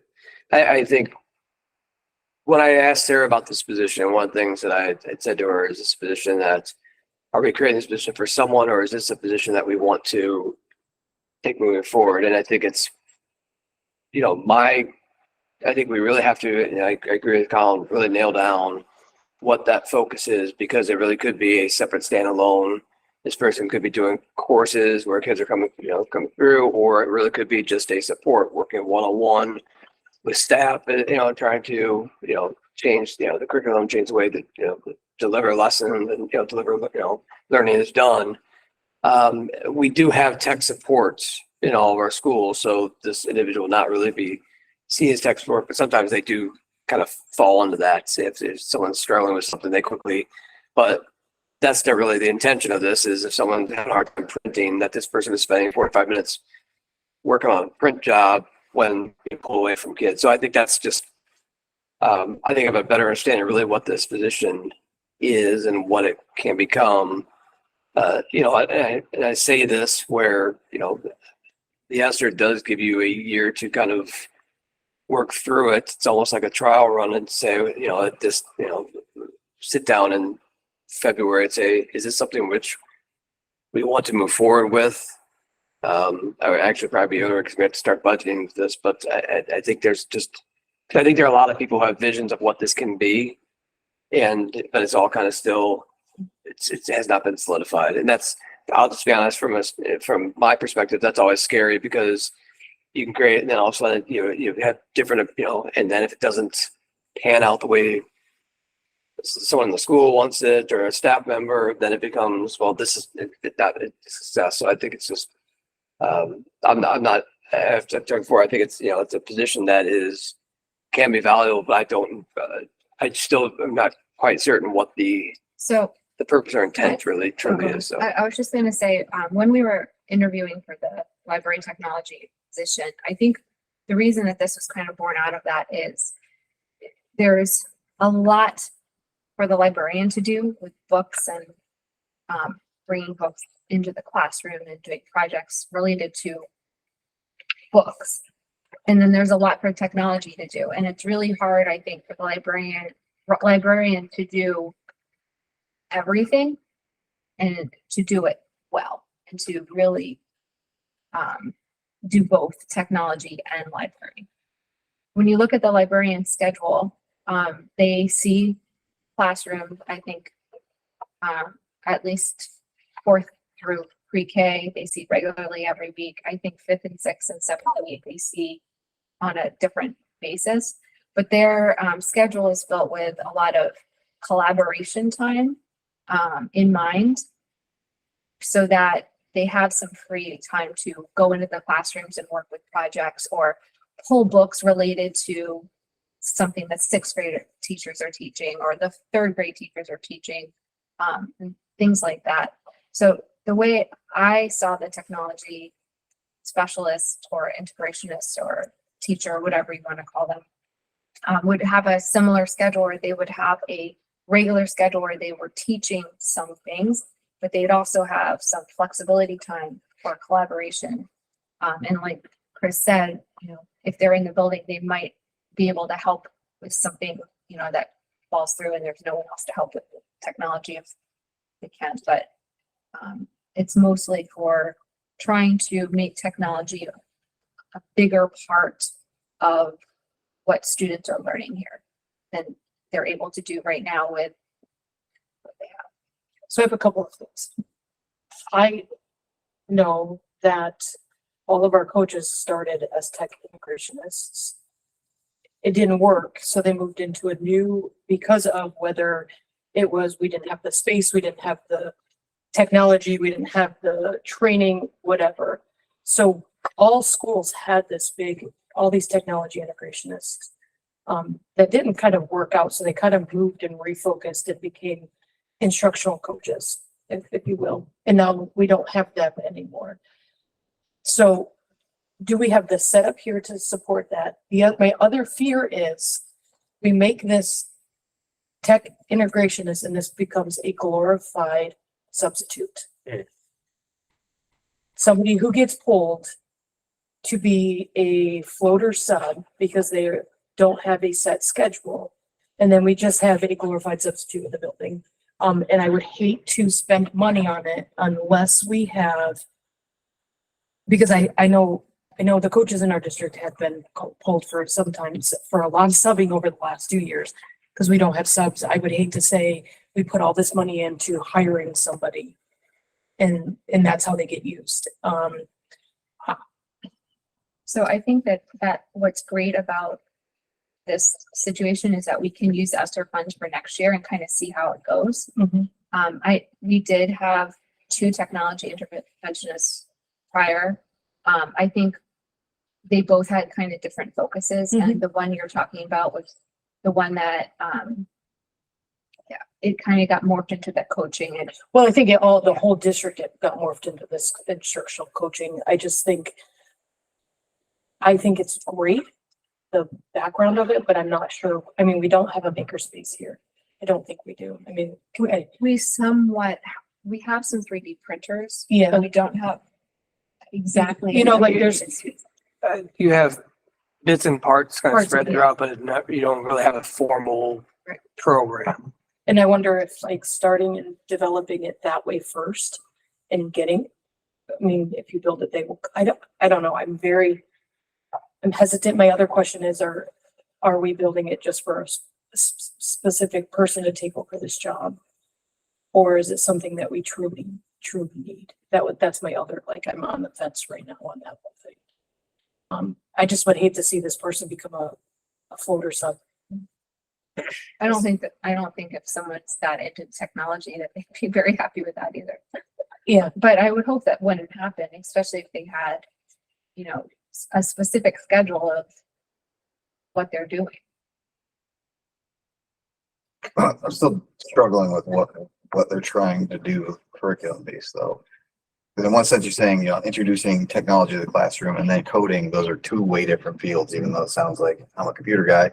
Being a computer engineer versus computer scientist, who's the person? That's a big field of study. Robotics doesn't necessarily mean anything about coding. It just means you're good on the engineering equipment side. So, I guess the other I'd see I think we need to drive to a place where we have a makerspace and a computer lab, a real lab, and that's one person that's a dedicated space where people are visiting them, and they're getting a lot of instruction because when you're talking about coding, it's not something you drop in and say, hey, we're gonna learn Spanish for 7 minutes today and I'll see you in a month. Versus an interventionist, I think is a wonderful idea that maybe we can even spread across the SU to have a few of these bodies that are bringing it to the lower levels and introducing technology and how to do that. But the But it's not SU necessarily the same. had that. Yeah. And So now they've gotten. I think this rid of is it. I think Right. this is a different focus. I also think the other difference from before and now is that we do have one-to-one Chromebooks where we didn't have that before. So really, this person could go into a classroom and say, you know, every Tuesday afternoon at 1 o'clock, they're going to this classroom, they're going to do technology for 45 minutes. You know, I'm not saying that that's what the schedule is, but they don't need the lab specifically, depending on, I mean, it would be great to have a makerspace. We do have the parts and pieces Yeah. of that. And, you know, they could potentially use it in their projects, but they could learn a lot from this technology, you know, an hour a week or whatever it is. Just give students a little bit more insight on computers, technology, and also teaching some keyboarding to the younger grades so that they get more efficient. I also think if we're gonna go that route, then we need to have we gotta invest in money in PD for teachers. Because they're gonna be the ones that are gonna have to carry this over into the classroom. And once a week with the technology integration I mean, they'll get one dip a week, just like the kids, and how's that gonna carry over into the classroom? So. Well, that's what some of that collaboration time, this person will still have some of that time to go into the classroom, help the teachers, you know, bring that into their program too. But we haven't seen any data of any sort to say that we're weak in this area. Well, we do with the students not knowing how to type properly. I mean, I know I had typing in 8th grade. And we had the boxes over her hands and you couldn't Yeah, look. and they're not there. There's no time for teachers to be teaching that right now. So I think that even just teaching them typing or keyboarding would be plus to have someone come in and do that. Shouldn't be doing it interventionist. Not necessarily, but They can do that in classroom time. Take 15 minutes a day and type. Those types of little things like that can add up to something much bigger. we're seeing also how technology, you know, can be used in the classroom.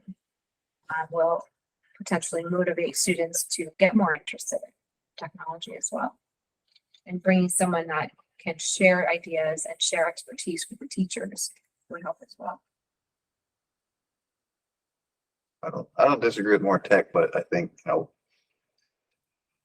when I think global budget wise, this isn't high on the priority list when we're going to start talking, have some serious conversations, and I can't see the application outside of some one-offs unless we had a standalone facility. And maybe it's encouraging people to use more of some of the outside resources in the community, Stafford Tech Center, where they have week courses that they could immerse themselves in. And in a perfect world, I'd love to have this. I just don't see it right now, and I can't see the impact when I have to have some serious budget discussions about basic core teachers. And to your point, Jeff, sadly, data drives it. It's because they're not tracking the data that we're not showing how far behind we are in technology, but we are. But at the same point, that's not going to affect funding a couple years out when we're battling with money in the public. It sucks. But, you know, that's like a wish list. It's not low on my community school-based wish list, but I do feel for it. And I like the idea. That's where I stand right now. Just a wish list thing. I mean, that's a full year of, you know, funding all the excess programs we just talked about too. So what do I want to swap and how do we affect more kids, and how much effect does a K through third grader get with a 15 minutes of here's a Chromebook, and how in depth are we getting versus I've seen some of the stuff that's clicking on these wonderful programs, but it's not integrating my kid into learning technology either. You're learning how to use a screen. So that's just, unfortunately, And what that amount of resources we can use. What grade level is it that they get their computer here? Kindergarten. What grade? Kindergarten. Kindergarten? They Yeah, don't, sign your kindergarten own. doesn't get to take them home, but They did in the pandemic. yeah, thank God they don't get. They have access. I just, I just think back of, it was an SU shift a couple of years ago to move away from the technology because it wasn't working SU wide. I feel like, I mean, when I think about it, when I look at the evolution of, it started as this, and now we went into, we needed instructional, like tier one instructional practice coaches. It kind of shifted, like, Part of my understanding of why that was, because this happened the year before I, got here, was because there was no real vision. It was kind of like, hey, this would be great to have this. And it became a variety of things, and as opposed to working towards something or having an established program and very few teachers were, I should say, from what I heard, there were teachers who were taking advantage of it, but like I said, it was not moving the needle, and they really saw that there was a need to try to shift those resources somewhere else to better meet the needs of our teachers. And, they went with the instructional coaches, which, as I said, we didn't have enough to really meet the needs. And those, our 4 instructional coaches, I think, were overworked, and we're kind of just, it's like a mile wide, inch deep. And, and I think because they're just lacked that real specific focus. So it wasn't, I think it was because people didn't necessarily believe in it. It just wasn't a real, like, a laser focus on here's what we're doing. Here's what tech looks like. Here's what, we're moving towards. It was non-existent. and I think that just creating a position and still not having that focus, I think will become I do think it's kind of interesting when we're having in the same conversation, we're talking about increasing experiential learning, getting kids out there and doing things, but they also have this tech, there has to be that balance, because I think people hear tech and they just see, as you said, more screen time. That doesn't necessarily mean more screen time, but that's something which we have to suss out as a district and as an SU, really what that tech focus really is, and how to be responsible, because a kid could be on their Chromebook and they said, they're using tech, but, is it really, are we moving learning and all of it? It's not, no. So it sounds like to me right now the board's not interested, and I'll just invite Sarah if she has any other thoughts to bring it to the July meeting. And we can discuss it a little further. I don't think any change would. Yeah, I think the July meeting. If she has a last pitch of, maybe I didn't quite get all the grasp that she was. I'd just like to hear some curriculum drives, and more specific to like 6th, 7th, and 8th. Where's the application of where we're trying to get? Certainly the people who've made a huge difference technologically in this world wasn't because they're hammering on a computer since they're kindergarten. They learned the basic principles and expanded that into how they use it around them. So just giving a kid coding or this and that, I'd hate to see. Has the technology person's always been. It's a utility person in the school that knows more about computers than anybody and can drop in and talk about computers, but it doesn't mean they're actually driving the bus to get towards. I feel like the skill set for someone that's aptitude for computers is one thing, but if they can deliver it in a teachable moment with a kid on up to an adult, that's what you could have an incredible basketball player that couldn't coach for more than 30 minutes. You know what I mean? Like that's my kind of fear factor when we're putting this together. Like, how do you even, like, I don't even personally know how you would hire or even put the job description together quite yet. That's kind of where I'm kind of grasping at. I'd love to hear what Sarah has to say. I think, if I remember correctly, Sarah actually has sent me a job description that she thought was similar to what she was looking for. Did she send that to you too? She did.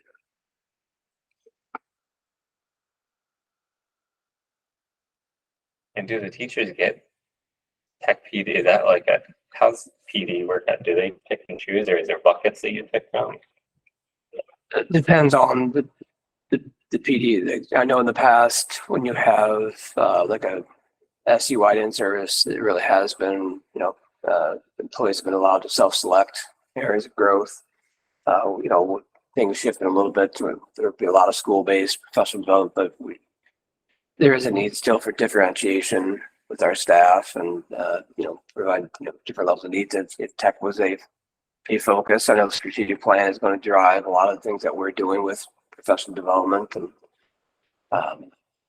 but you know, I'll be honest. I mean, tech is and always has been. It really is. There are teachers that are interested in it, you know, how to bring it in, and they're going to find ways. And then there are others who are just tech resistant, and you know, you can move them along. But it's just, but it goes back to, we still have to kind of create that idea, like what does that look like in the classroom? You know, what are we going to see? What, you know, and so.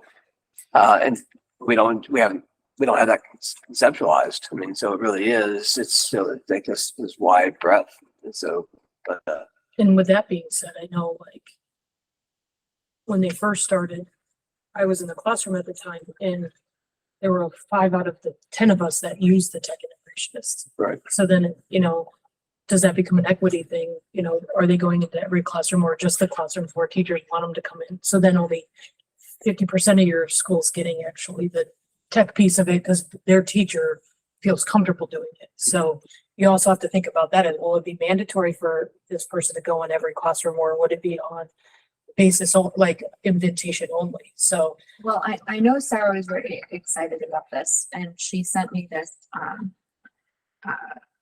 ad that Slate Valley is advertising right now for a technology integration coach. And she said that she would pretty much duplicate that ad, but take out glow forges because we don't use that. So can I send this to you and you share it or is it not? Sure, I can, yeah, but, and this also is a school-based, this is, as a district, or, you know, I mean, SU, we haven't discussed this, so this really is a school-based discussion. So that's, so like I said, Sarah may have a vision that's really is separate of what the SU is looking at or has discussed, so. And I know that Just wanna the clarify teachers that. that were at the meeting really like the idea of being able to have someone come in and help support them because there's only so much time in a day for them to take PD and there's so much to take. And having someone right there that can help them with the technology allows them to take PD in other areas too that will only help them and students as well. Just gonna send you the link for text. Would that work? No, it has to be through to my, you know, because I can't share.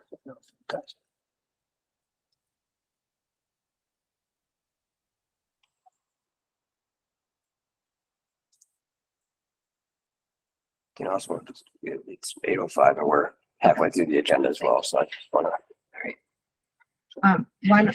Why don't we just share this with everyone and introduce it further? And that way you can have maybe Sarah just Weigh in on it. respond to this and Yeah, at the July That meeting. sounds good. Okay. Perfect. All right.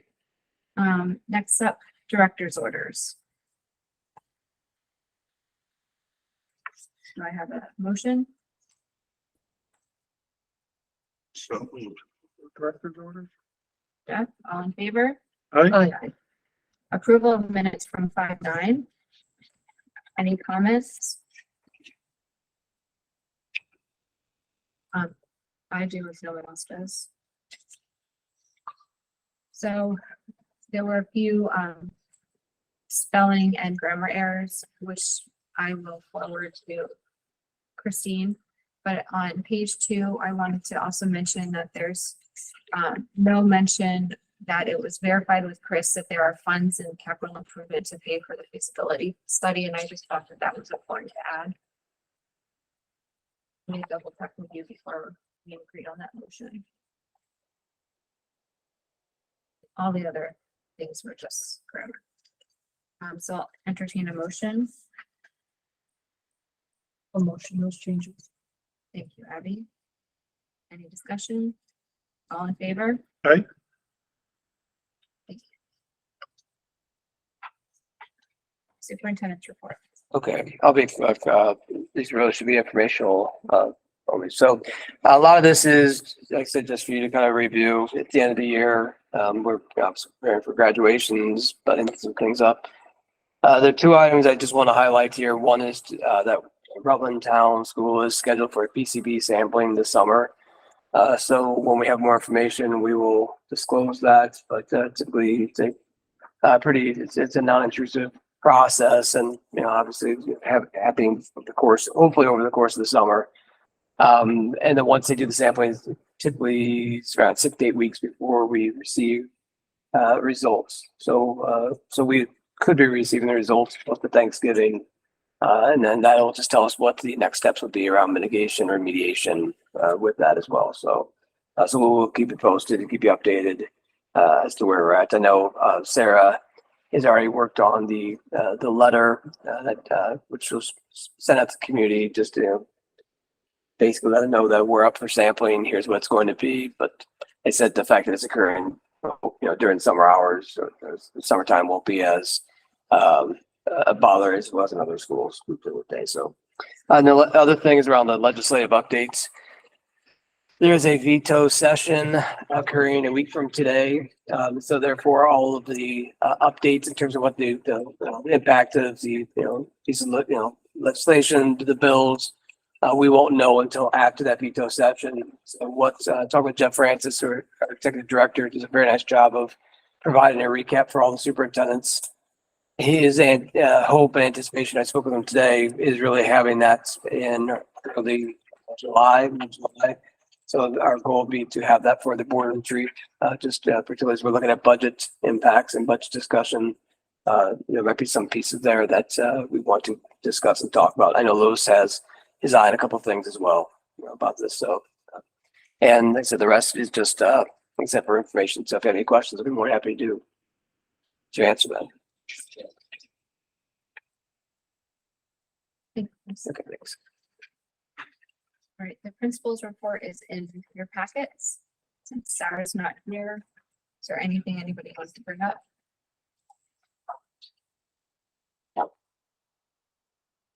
Moving on. In your packets were the spring map and behavior incident data that was not asked for this meeting, so I like to push it to discuss next meeting. And then that brings us to contract recommendations. I would like to thank Joe online for being here for so long and reading through this. Joseph Bertoloni is on here to be recommended for the new library technology teacher.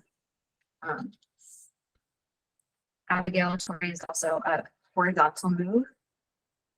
And then I'll take a motion for professional staff. I'll make that motion. Thank you, Tim.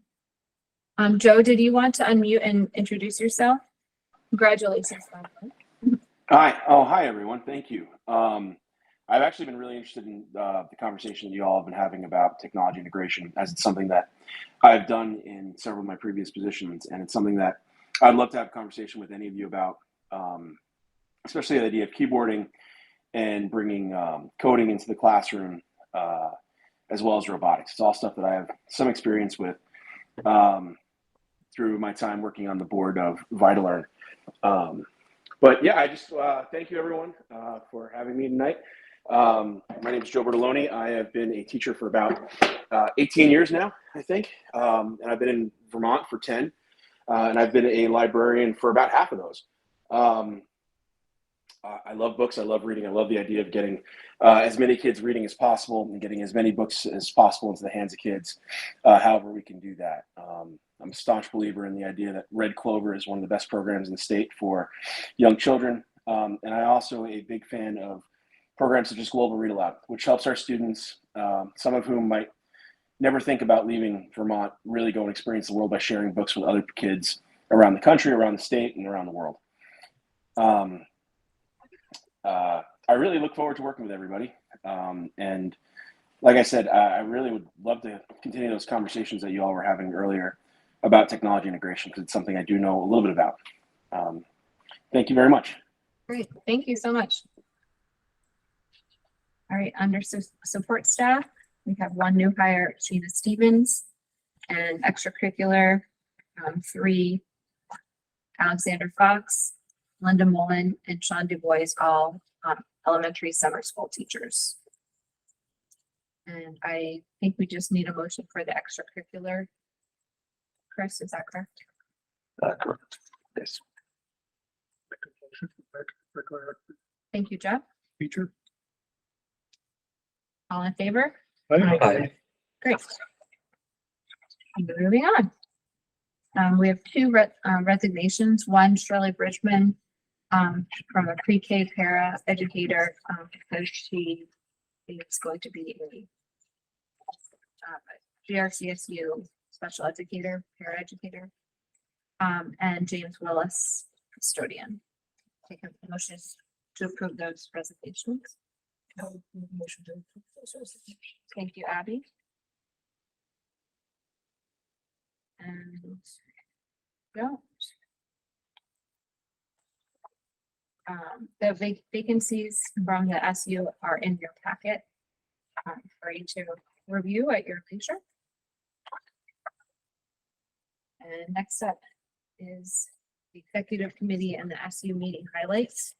At the SU meeting last week, we were introduced to the strategic plan, which looks great, and that was included in the folder.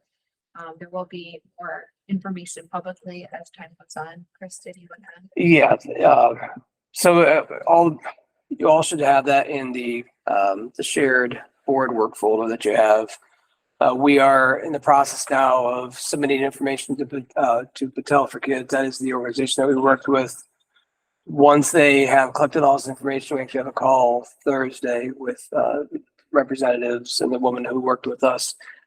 We will then have a nice professional looking document that we will share out with the families. Our goal would be to we're not going to do anything in July, probably, late August, right around back to school, similar we do with the Portrait of Graduates.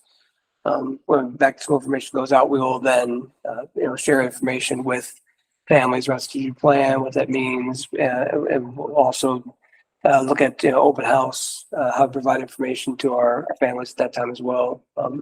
We did set up a report to the, a report timeline to our GRCSU board.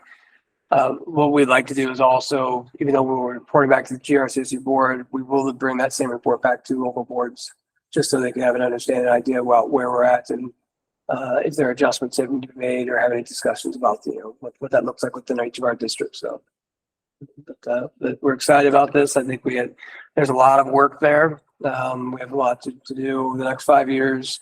But I think these discussions that we've been having tonight, I think are critical. I think they're very timely, considering with some of the conversations we're having with the strategic plan and some things we have moving forward. So. Thank you. Also, since our last meeting, I attended the board chair continuing education with the VSBA. And it was a 1 hour webinar and then a 7-hour in-person conference up in Burlington. It was very informative. I'm glad I went. One thing they discussed quite a lot about was executive sessions and when to use them and how to use them. So I did type up a little bit of some notes on that. So I will share that with you all later, just to save time. I already discussed the CLA pupil weighting issue, and I also discussed it a little bit with Lewis. So we're all aware, and we'll be looking at that as we get into budget season. Another piece I took away was that our board retreat we had originally scheduled out at Collins Lake House, and because we will be discussing board business, it really does need to be open to the public. So I'm thinking that we should probably find a different location, because I don't know how many people can fit at Collins Place, but I'm not sure he was opening it up to the public either. So we do have that later on, talking about the board retreat. So maybe taking a minute now just to discuss where we would like to have it that evening instead of Collins House, so that it can be more accessible to the public. anyone have some ideas? And we will have to record the meeting as well. And it will be Right. recorded. So, So in the past, we've had the retreat at our meeting location and just catered some food in. I think we did some pizza and subs last year, I believe. Before that, they've done it at the Rutland Country Club and at South Side, different years, just to have a different location. I'm open to whatever the board would like to do. I believe Corey Valley usually does it at the meetings and just brings food in with pizzas. Roy Valley is looking to do it at the Rutland Country Club this year. And it would be a meeting, and then once the meeting adjourned, then it would be a dinner and Bowl setting. well, the Or goal that's setting is part of their the meeting. meeting, so, Okay. right. So the dinner would be afterwards. and Correct. Not discussing board business. Right. So, Open to whatever.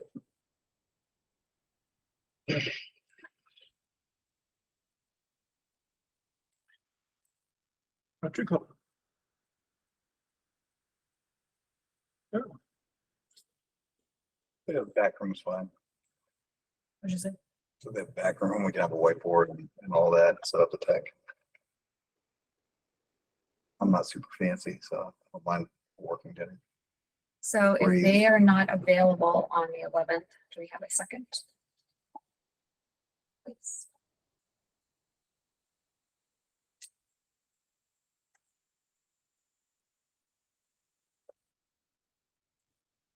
Oh, sorry.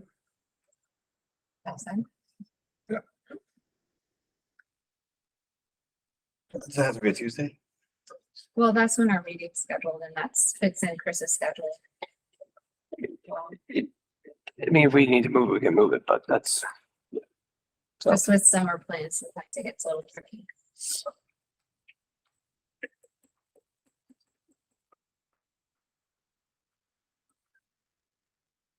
as I say, other boards have opted to keep it on the same meeting date just because people started to schedule around their meetings, but I do know that Corey Valley, because they were looking to hire a facilitator, and if the facilitator is not available, they were discussing Other dates.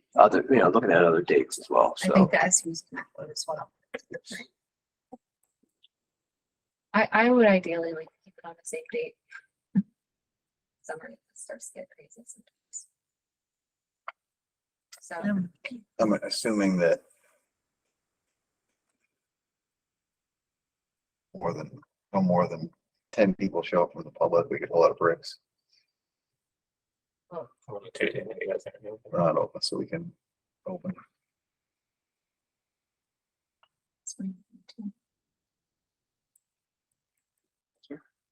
We have AC. yeah. So, It's a pretty good space for whiteboards and tech can easily be channeled in Wi-Fi. Good for us. I mean, again, we can accommodate up to 30 or bring it outside if so much of the public shows up. But,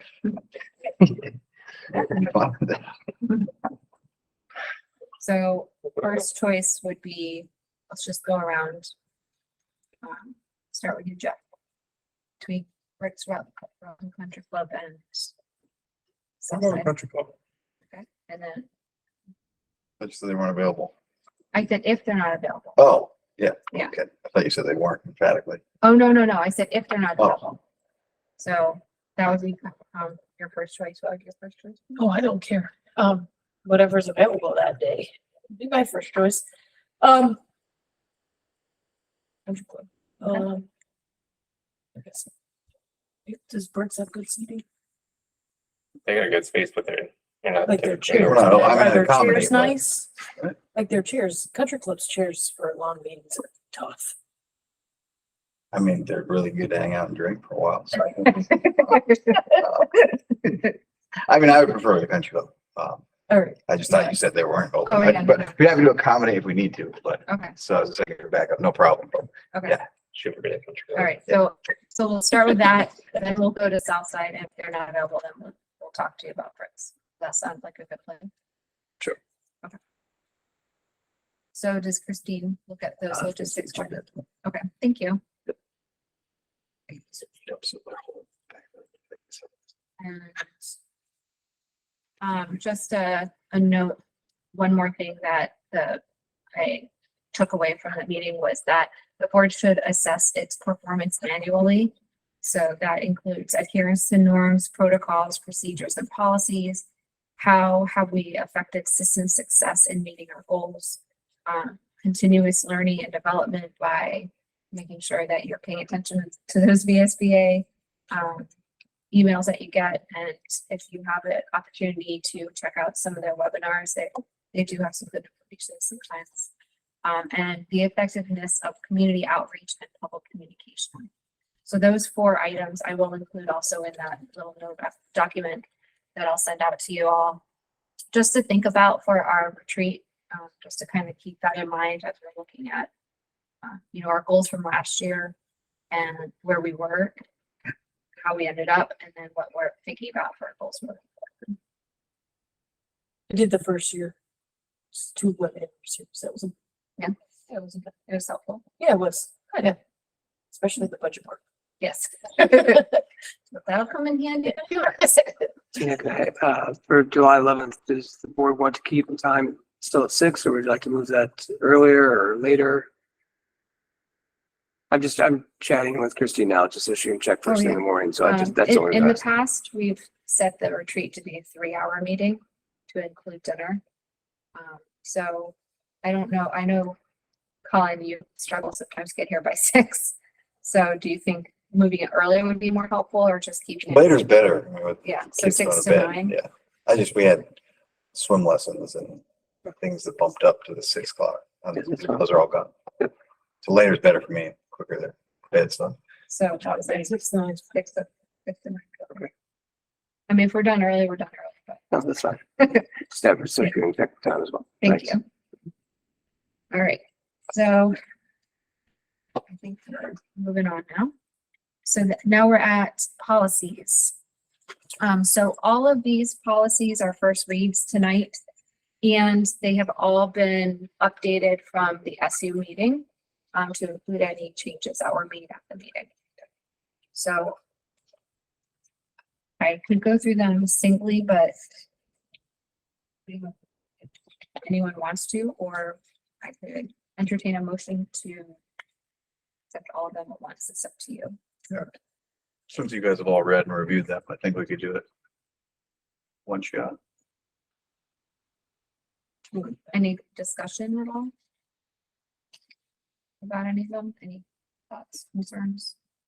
I think we said this last time at the SU level, like, this is our time to make changes. Correct. And if This not, the this is time. gonna go, so.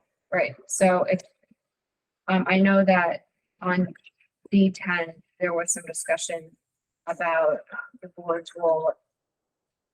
And we've moved a couple lines, so it's more in line with how we operate now. Make a motion to move everything through. All in favor? Right? All right, thank you, Jeff. That brings us up to the next meeting, anticipated to be at the Rutland Country Club at 6 p.m. on July 11th. If not, I will let you know.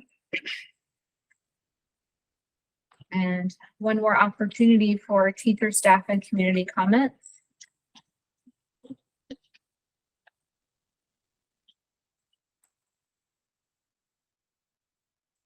Seeing as there are none, good and welfare. I'll be here tomorrow morning making breakfast for all the graduates Oh, yeah, awesome. and all the retired. And alumni graduates. All the retired, we got all the retired people coming, Dutch and Randy and All all right. the Teresa and all the retired teachers. A lot of them are coming. Lynn Ryan. That's awesome. And that just reminded me, the Circle newsletter. If for anyone not getting it, if you aren't getting it, just email. It is available online. And if you'd like your own paper copy, you can email the Rutland Town Circle at gmail.com and request it. And I will just like to add that I took my dog for a walk in Northwood and came upon a few different eyes groups, the middle school program that summer studies. Some of them were going fishing, some were going biking, and some I think were going hiking. They all looked like they were really good moods and spirits, and they were having fun. So it's really nice that the teachers and administration were able to pull together a program that allows the kids to do something outside of the classroom. And secondly, I attended the Proctor Award nights last week, and it was very nice to see all the hard work the students did to complete their education at one of our SU schools. Oh, I just actually have to thank the whole staff. Our little guy has had some medical concerns this school year, and we've been very open for the whole staff because he's kind of a charmer, and well, we ask anybody for anything, so we needed really the whole staff not to feed him or any to be in charge of his stupid black bag of his that has his EpiPen, and we've had it's been great. Everybody's been really looking out for him. The nurse has been great. The teachers have his kindergarten teacher leaving at the end of the year, the person that stepped in has been wonderful, and so that it's really reassuring, to know, like, because we were like, we don't care about HIPAA. He will come in and say, hey, can I have a snack? And or just so it was just nice that the whole staff has been really supportive of him and making sure he's safe while he's here. So it's been great. One thing that popped in my head when you're talking about the kids, I don't know if they're walking over to Northwood, if the groups are or whatever, but like I did run through the path that Matt Branchall was carving out last year, and it's really nice back there. So it was great to see like something like that kind of come to fruition. All the effort that was put into buying that property and everything. It's really nice run. And then I just got a kick out of the 5 through 8 concert. Was I had a great time with it, with Michael Jackson and all that. Well, in one of my past lives in the wine business, the rep for Bogle was in one iteration of Toto. So they played Africa at our concert. I took a small clip and sent it to him, who then sent it to Lacather, who was the lead guitarist for Toto when that song came out. So I went all the way out to California, to see what these kids do and what Mr. Aldad does, and Mr. Whitman, great program. So let's echo what Tina saw. I was here doing 4 Winds and saw the older kids going through the trails and with fishing poles, which is cool. And just thanks to the staff for a great year. We're through first grade with my son, so as a parent, it's been great to see the camaraderie and what the teachers have to offer. And now, shameless plug for any pre-K to 5th grade parents next year, we're going to be doing 4 Winds. So we're trying to get in touch with the teachers, hopefully get in touch with the parents to be involved with your kids' studies and get them outside and be part of their classroom. It's pretty special that we have that program here, and our teachers welcome us in. And so come join us. Thank you. So, anything from you, Chris? No. I mean, keep it as a board thing. That's okay. All right, I will take a motion to adjourn. I'll make a motion to adjourn. Thank you, Jeff. All in favor? Right? Aye.